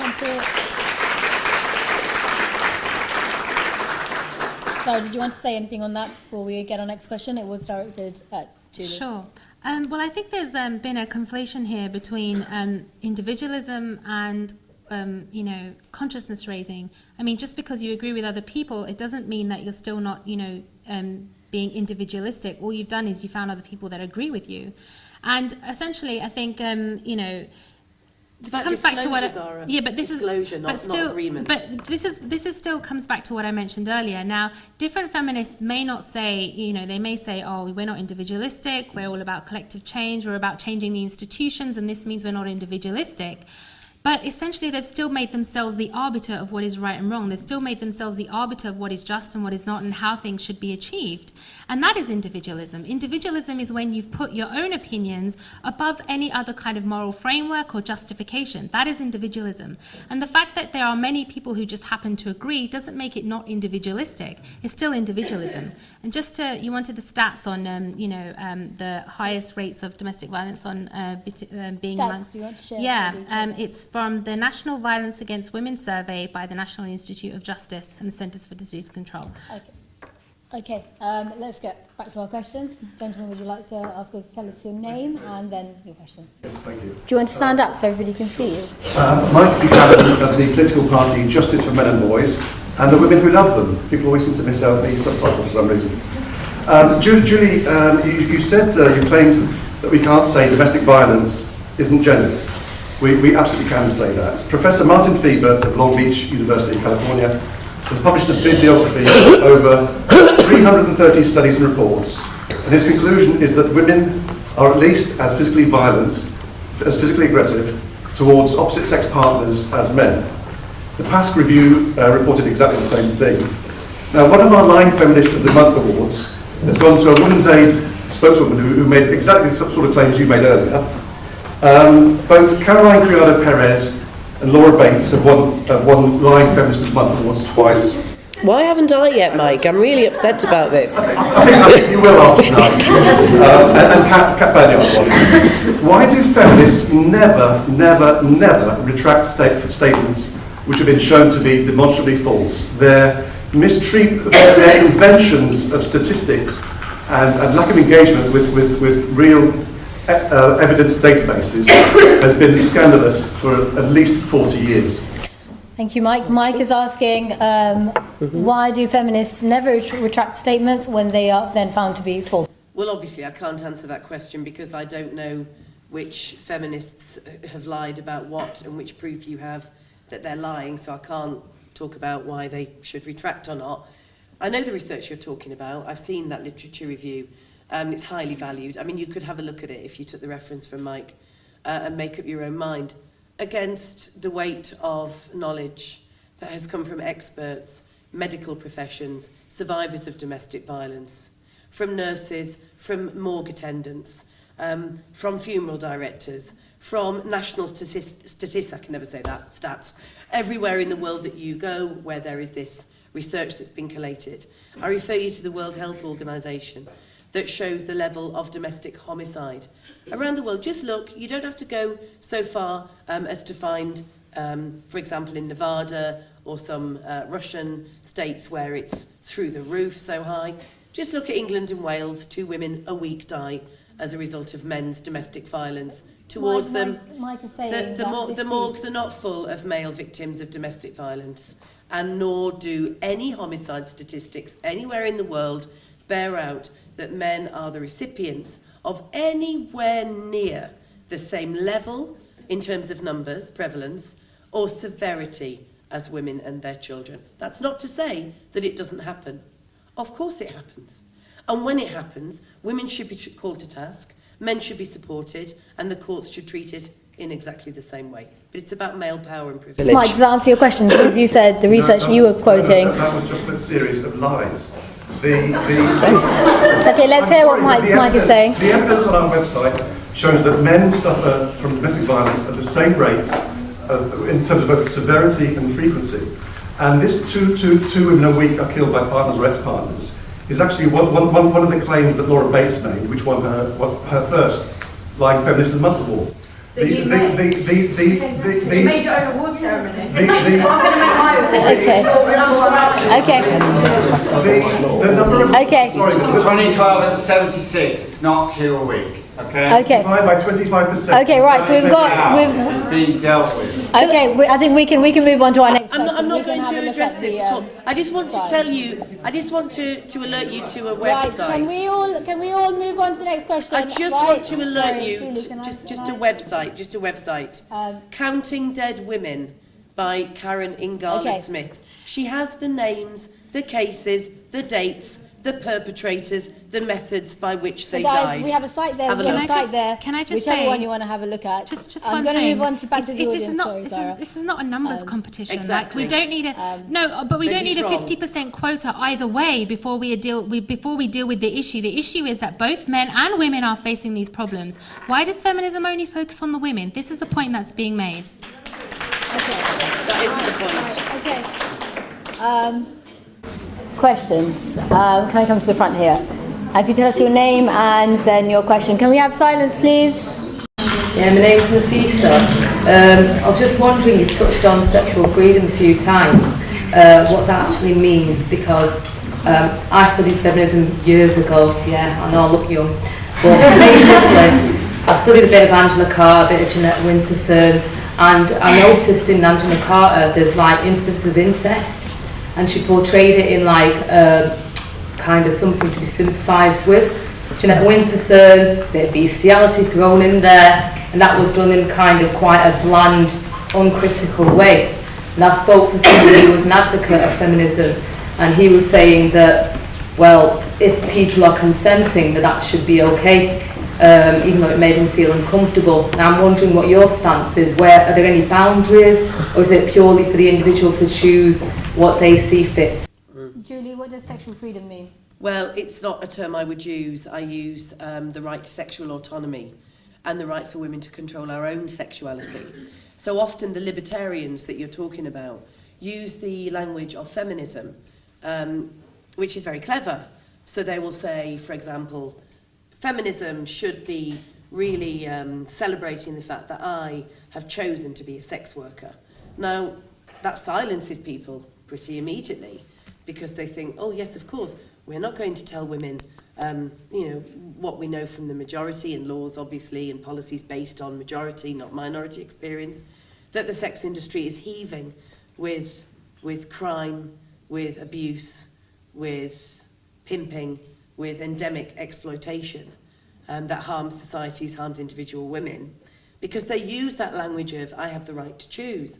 No one's saying individuals don't have the right to choose, but it's not my feminism to say that child sexual abuse or intergenerational sex, as some libertarians will call child sexual abuse, that sexual freedom is something that pornographers, pimps, and hardcore libertarians have coined. And feminism is about actually throwing off the shackles of the expectation on women, such as through the so-called sexual revolution of the 1960s, to just be there as some kind of sexual object and plaything.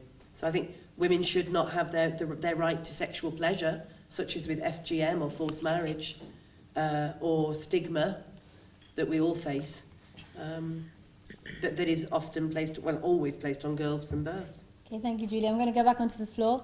Hand shot up as soon as I said that. At the back there, if you just want to stand up, tell us your name and then your question. Yeah, my name is Shana. Basically, I just wanted to first look at the issue we talked about, Julie, the difference, describing the difference in dress codes in Islam between men and women. And there is no difference, obviously. However, I think you've also affirmed that the actual male attraction to women and exploitation of that is by far much higher than the other way around. That's the first point. And I think perhaps I just want to take the discussion back a little bit on this issue of the problem I think that is routinely coming out of this discussion is this issue of the way men view women as sexual objects and how this is exploited the world over, and all the statistics that we've given obviously all illustrate that. And I think rather than concentrating on a movement of women that are active to sort of mobilize themselves, the issue is how we mobilize the mindset of the men across society that perpetuate those crimes, and the mindset from which that comes from.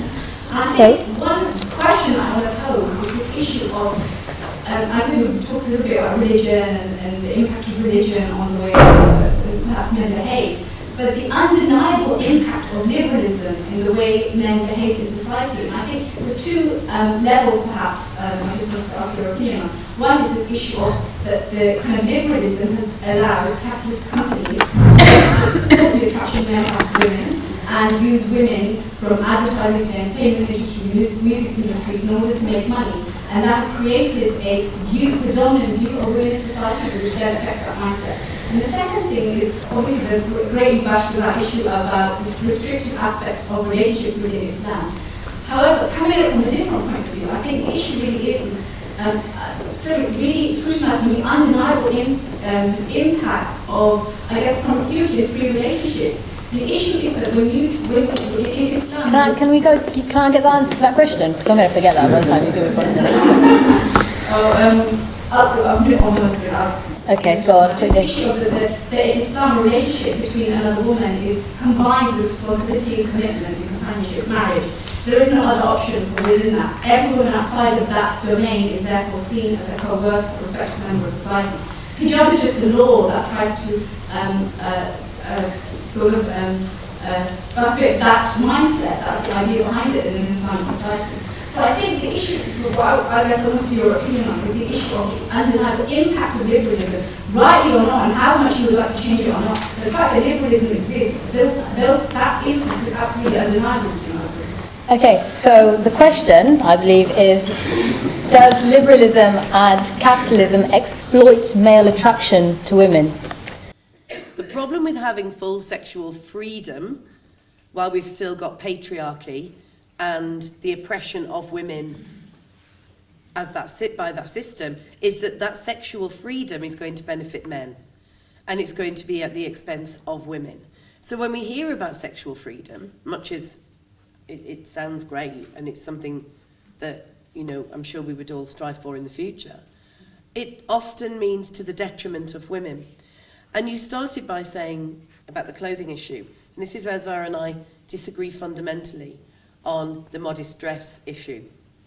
Because what Zara said about this was that men have, basically they're lustful animals. Right. Okay, well, Zara can say. Well, I'll respond. That they have a higher level of sexual desire. We all know what the colloquialism is for that, right? So men can't keep it in their pants, etc., etc. So therefore, it's better for women when they go into the workplace that they don't have to live with the hassle. You know, get on with their jobs and their daily lives, travelling to and from work, being in the office or wherever, with men gawping at them and wanting to grope them or have sex with them or whatever. I actually want to stop men viewing women like this.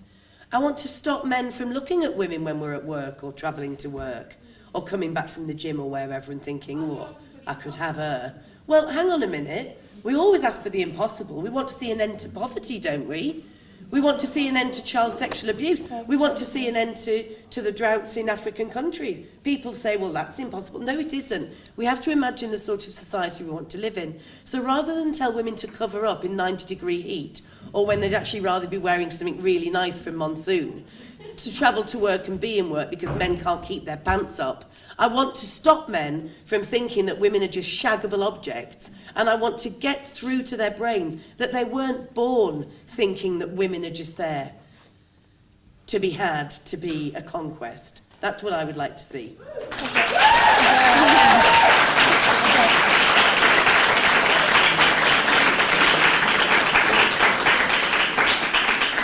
I know Zara would like to respond to that, Yes. so we'll get a quick response from her before we get Okay. some more questions. First of all, I don't think I ever described men as lustful animals.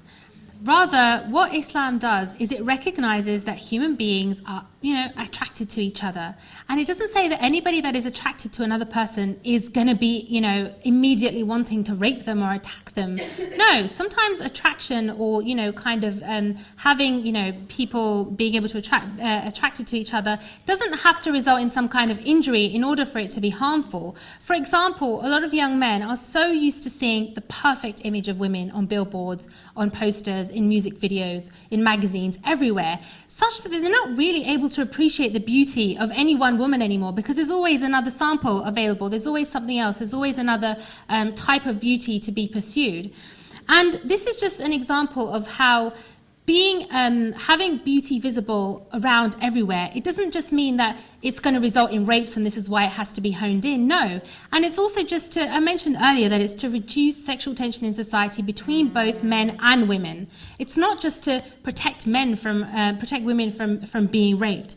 And to say that you can somehow abolish attraction or abolish human feelings is inhumane. It's not actually possible. Rather, Islam says, you know what, this is a reality, and here's one way to deal with it. Cover up to a certain degree, both men and women, and then you cooperate in this way. And this is, do you know why this is? It's to protect, one, it's to protect the woman, and two, it's to protect her not just from, from these kinds of problems, but also to protect competitiveness between women as well, which is, incredibly rife in the liberal West. Women are so competitive over how they look.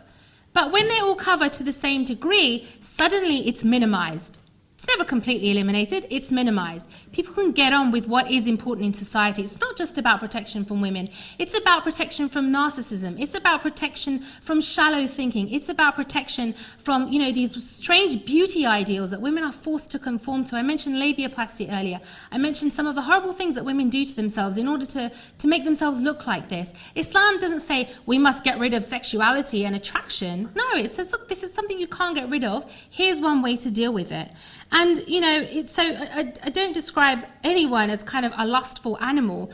Attraction, and these are human things that are necessary for survival. These are natural things. Islam is not in denial over this. It simply provides an adequate solution. Okay, questions? Okay, we've got a few here and here. Okay, let's go with just the lady here. If you could just stand up, tell us your name and then your question. I'm Celia, and I just wanted to pick up on your points of kind of compatibility, because both of you see feminism and Islam as incompatible. With Julie, I think the way I see it, patriarchy exists and it's horrible and uses religion a lot as a vehicle for it. So I was wondering, why is that not the case for you? And so I think I've met a lot of Muslim women who see themselves as feminists, and I don't understand why you see them as so incompatible. And I had a follow-up point that really made that across, but I've lost it. Okay, thank you very much. Compatibility, ladies. Who wants to go first? Julie? Well, I think it's incompatible for the reasons that you just mentioned, because it's a tool used to oppress women, and I really do mean all religion. But having said that, I have some great allies in the fight against violence against women and girls globally, who themselves are religious.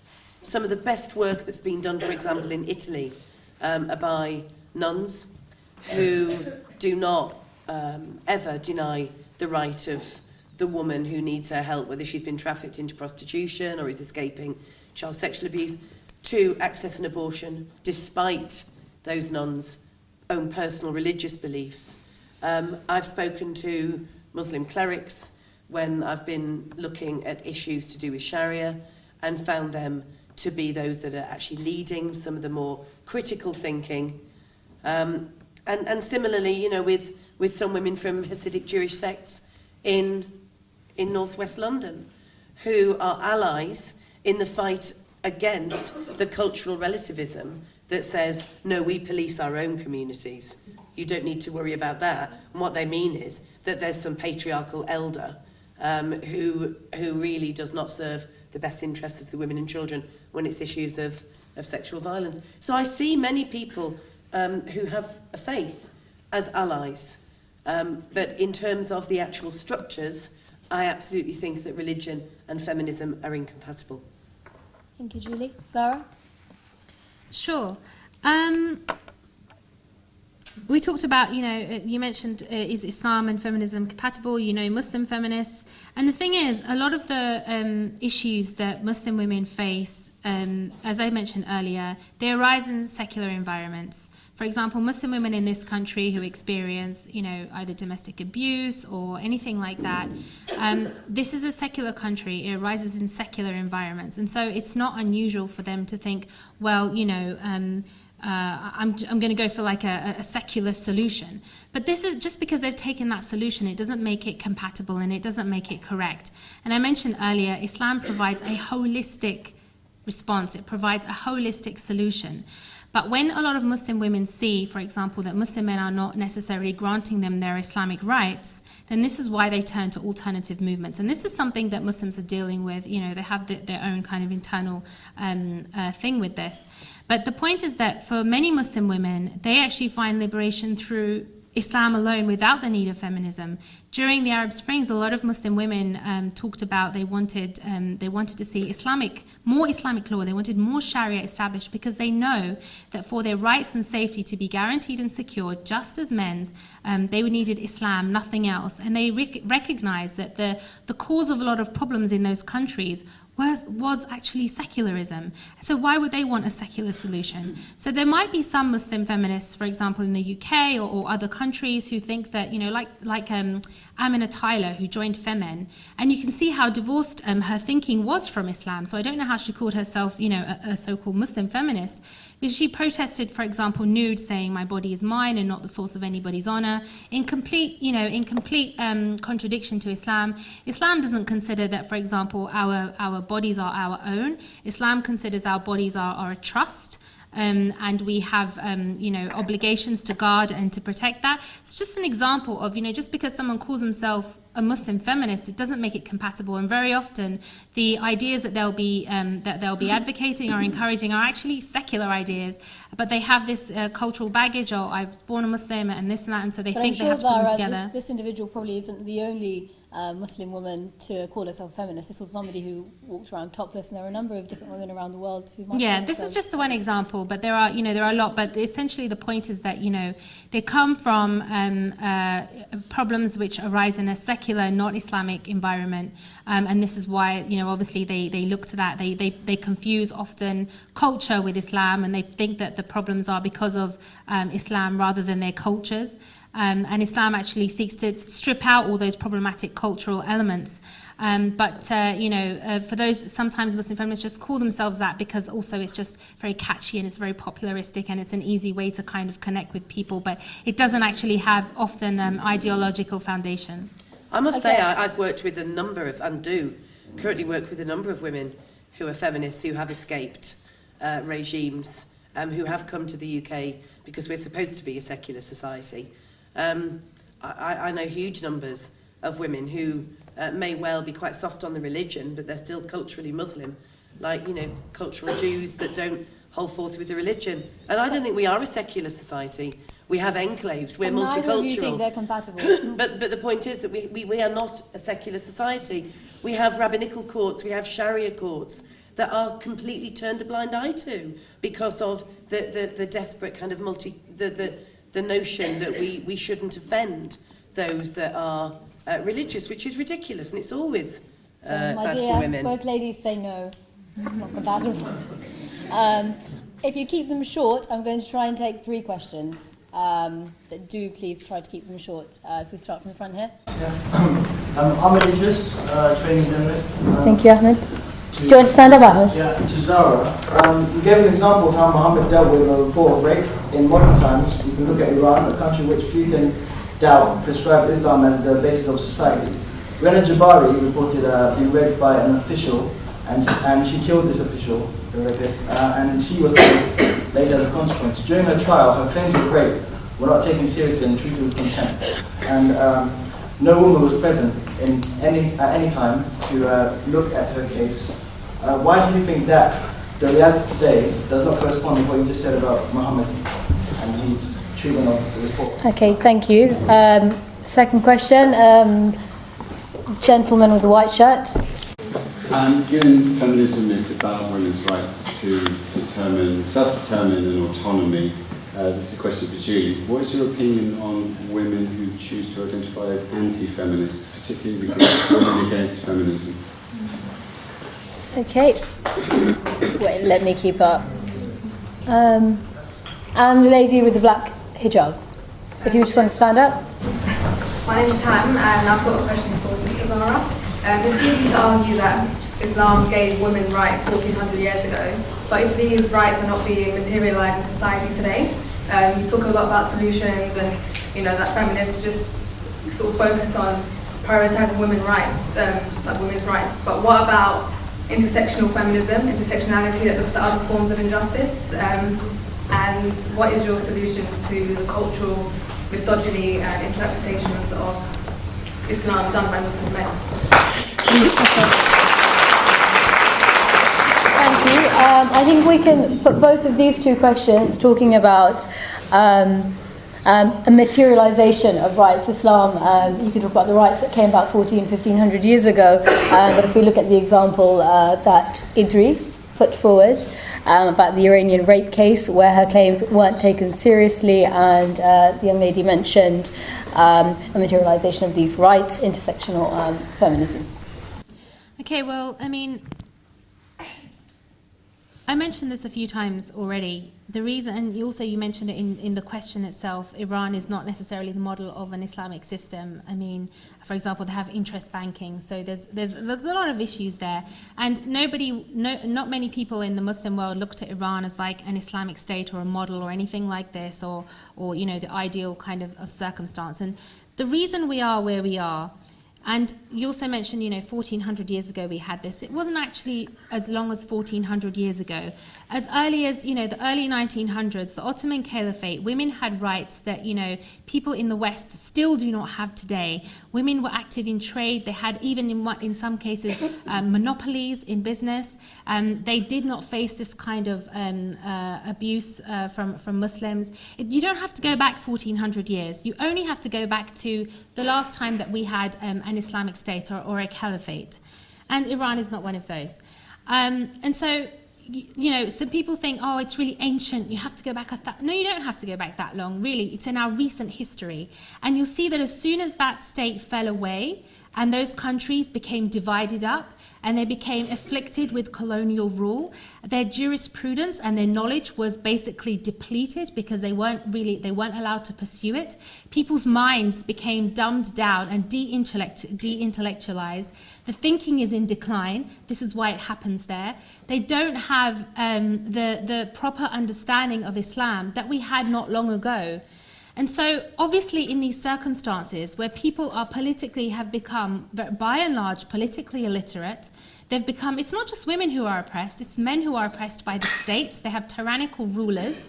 Mohammed Bouaziz, who set off the Arab Spring, who was he? He was a man. He set himself on fire because he was so frustrated at the oppression, and he just wanted to provide for his family, but he couldn't because of the tyrannical rule. So it's not just women being oppressed in the Muslim world, it's men as well, and it's the same in Iran. But what do you say about the cultural interpretations that serve the interests of men in Islam? Well, I mean, this is why... Ignore that aspect and just look at... No, there aren't really...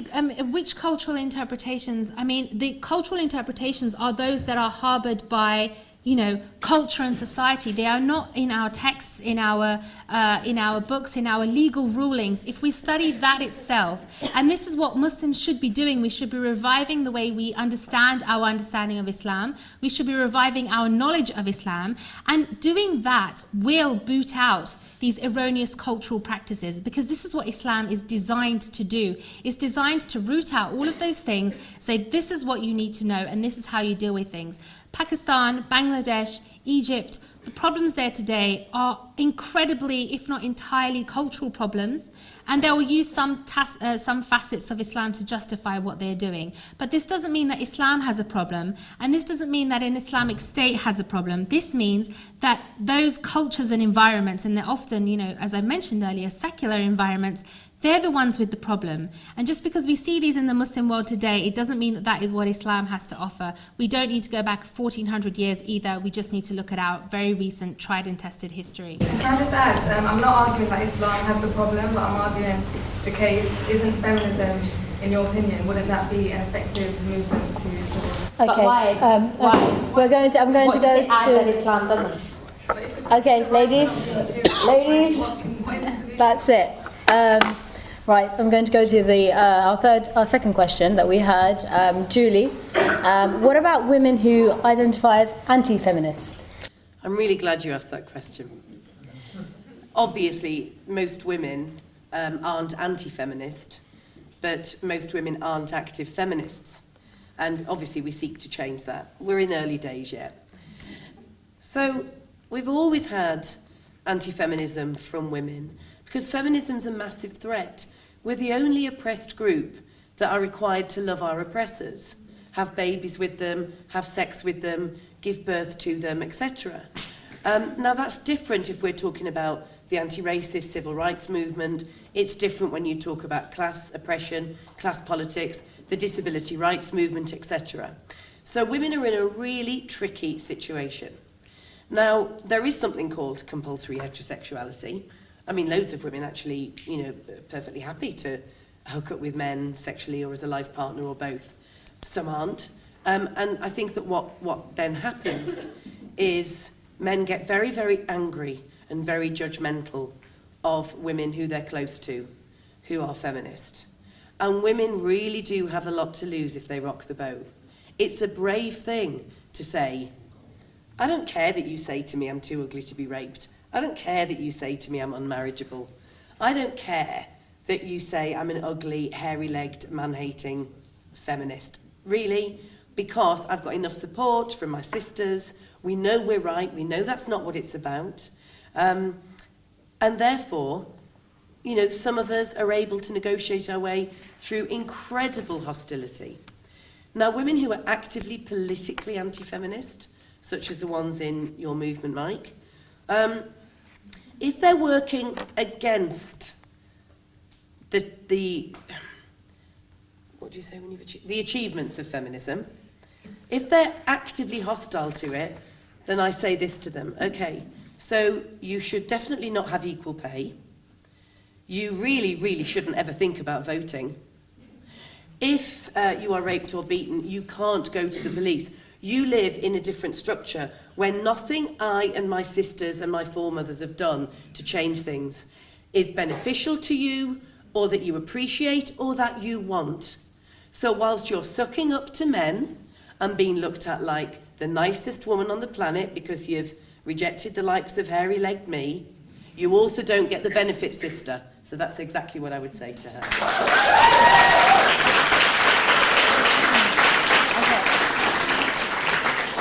I'll come back and I'll take 3 more questions. They don't have a right to self-determine then? Okay. Yeah, they just don't have my... I'm not getting my backside out of bed every morning. Right. I'm not doing all of this that's to enough. be actively challenged. Gender fascism. Yeah, fine. No problem. Okay. Lady at the back with the pale blue dove coloured shirt. I think that's you, yeah.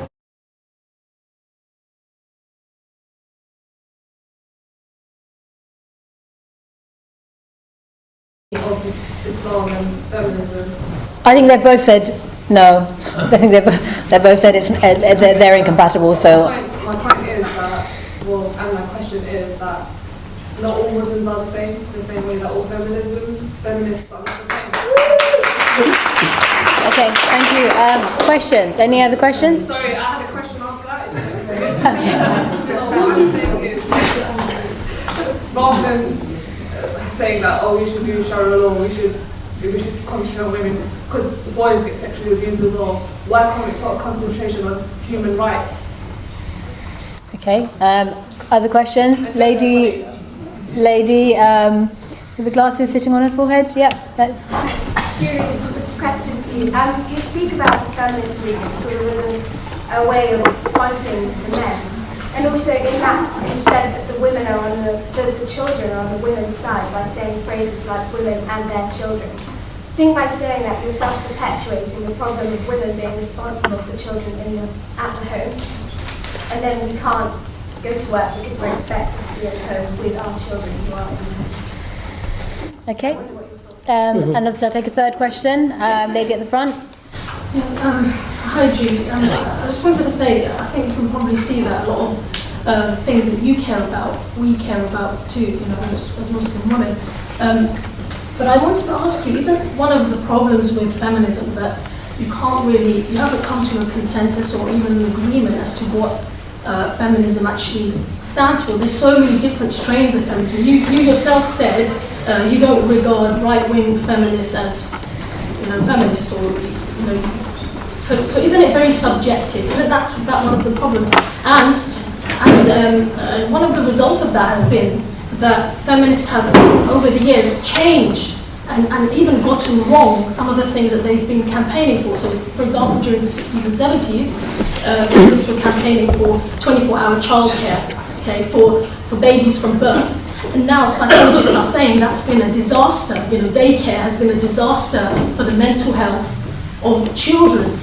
Feminists were arguing that there's no such thing as maternal connection or maternal instincts, and there's no difference between the genders. And now scientists like Dr. Leonard Sachs, they're writing books, why gender matters, and they're saying actually it's really wrong to ignore the differences between men and women. So essentially what I'm asking you is, isn't the problem with feminism that it's subjective?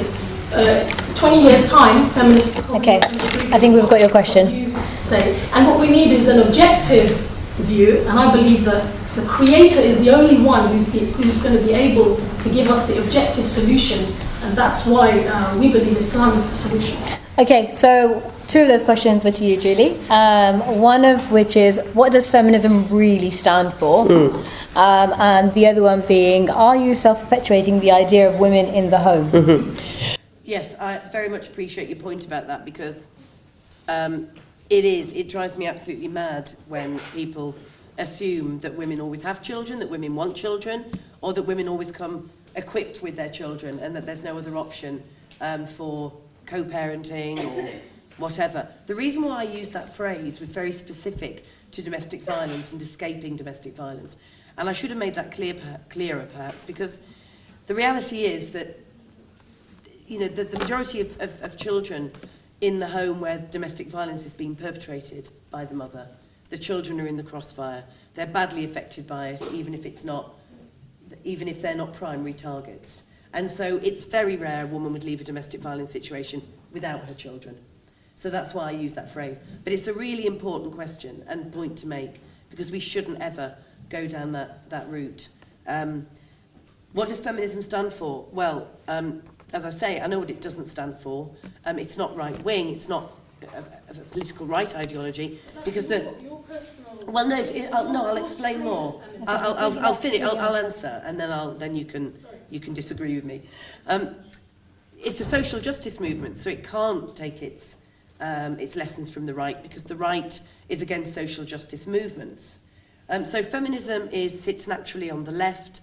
There are many discourses within feminism about how we get to the end goal.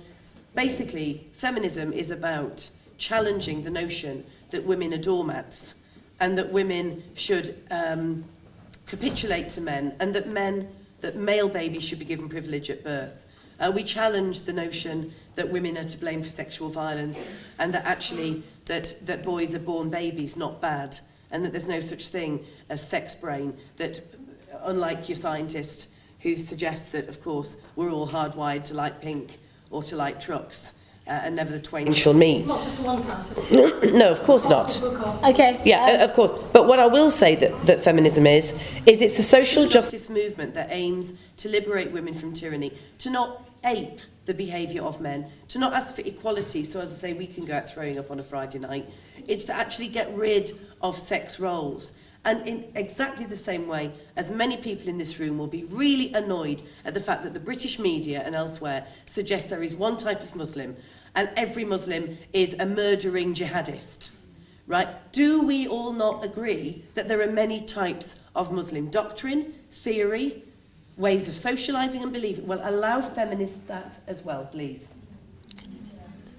I'm going to put out the other question, when you can put it into your response a little bit on this when we go back to that. But we had a big question from the back saying we're talking about women's rights, we're talking about rights from Islam, but doesn't human rights cover it? Just to go back to something. First of all, Islam doesn't advocate that boys are born superior, so this is not something that is, relevant to necessarily to this discussion. Men and women are start out, we're on an equal footing.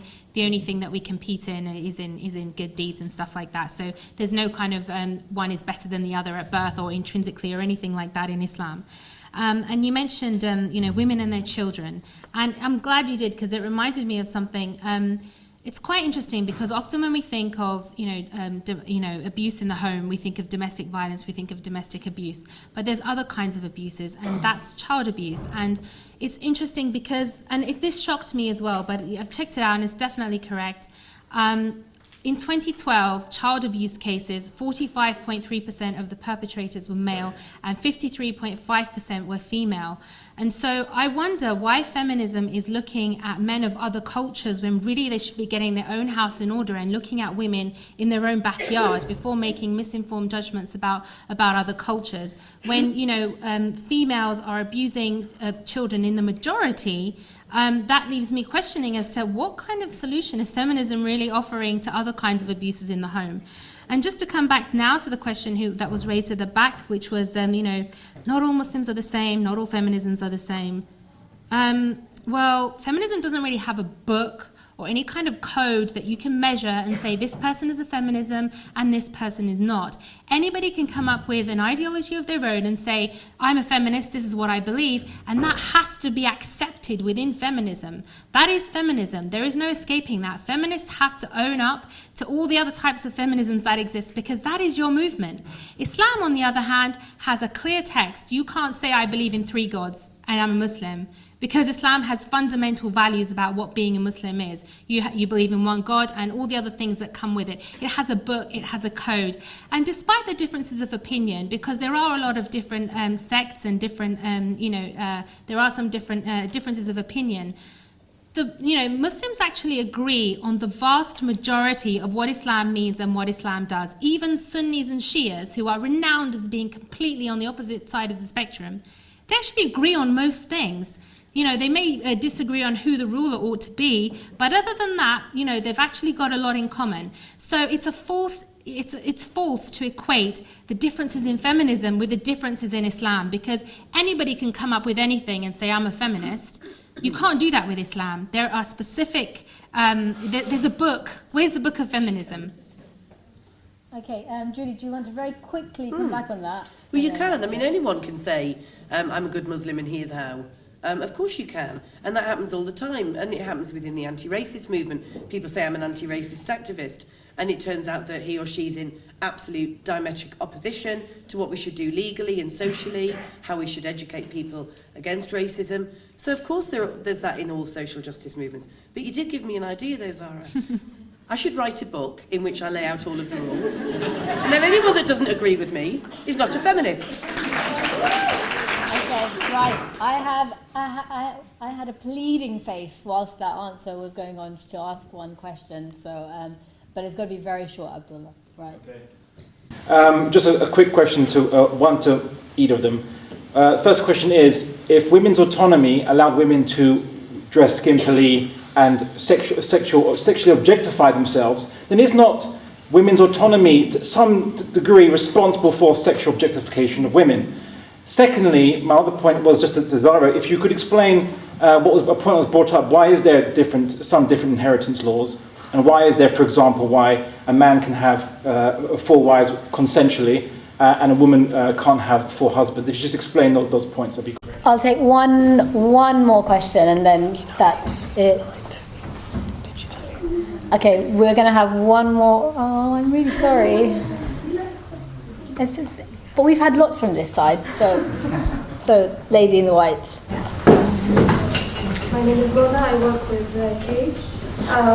My question is to Julie. What is your opinion about feminism being used in the war on terror and how it's used as a justification to go to war, for example, in Iraq, in Afghanistan? That's one question. Secondly, you call your fellow feminists your sisters. Who are they? Because as far as I know, this event was supposed to be in SOAS, and the reason why it's not in SOAS is because your fellow feminist sisters complained and banned you from SOAS. So who are your sisters? No, that's not true, and it's also a little bit. That's not quite protocol, is it? What you've just done, Okay, I think, because obviously it's nearly 9 o'clock. I've got to leave. What you've just done is put it in people's heads that feminists, my sisters, a movement to which I've belonged for 35 years, banned me from SOAS. No, that's absolutely not the case, and I do not appreciate the tactic that you have just used. Okay, yes, it is. Thank you, Julie, for that. Okay, ladies. Okay, I've got a few questions there. Okay, so I've got the 2 questions that we're going to end with. One was autonomy leading to objectification, and then to you, Zara, it was inheritance and polygyny. Can you please explain? But you're going to have literally like 2 minutes to do so. Julie, if you want to go first. No, it's men's faults when they objectify us, not how we wear, not what we wear. It's not feminist fault. It's not feminist fault that we are sexually harassed for wearing what we choose to wear. It really isn't. It really isn't. But Julie, would you be able to explain? Because one of the things is that we can't just say, you have to answer your question. You can't just say that, it's not our fault and that's the end of the discussion. There has to be some justification. I think the brother was trying to bring out some of the points. Sorry, there. you have to answer your question. Okay, very quickly. Inheritance. I think only a society that, values people in material terms would jump to the conclusion that men getting more than women is somehow a reflection on the worth of women, and it's not. Men get double because they have an obligation to provide for women. So when they get an extra portion, it's actually almost like a trust, and the women are the beneficiaries. And the other point is that in inheritance, there's actually 9 categories of women who inherit before men do.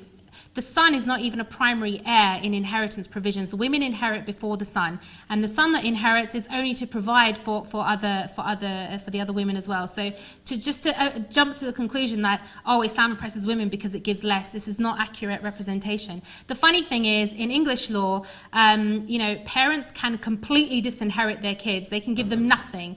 Islam says, here's a minimum. This is the minimum you have to give.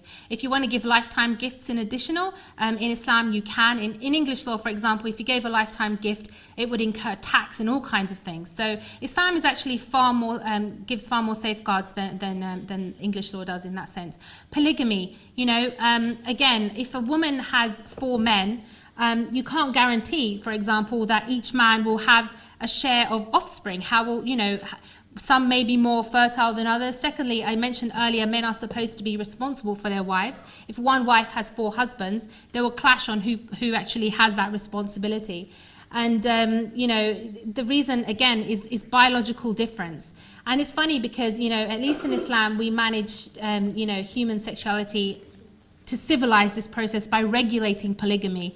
Unlike, for example, more, you know, sexually liberated cultures where you can have as many partners as you want, you can cheat, there are no repercussions. In Islam, people who want these relationships have safeguards, they have rights, and they have duties. Right. Before I do anything else, can we have a round of applause for both? We don't have time, unfortunately. Can I have a round of applause for both of our speakers?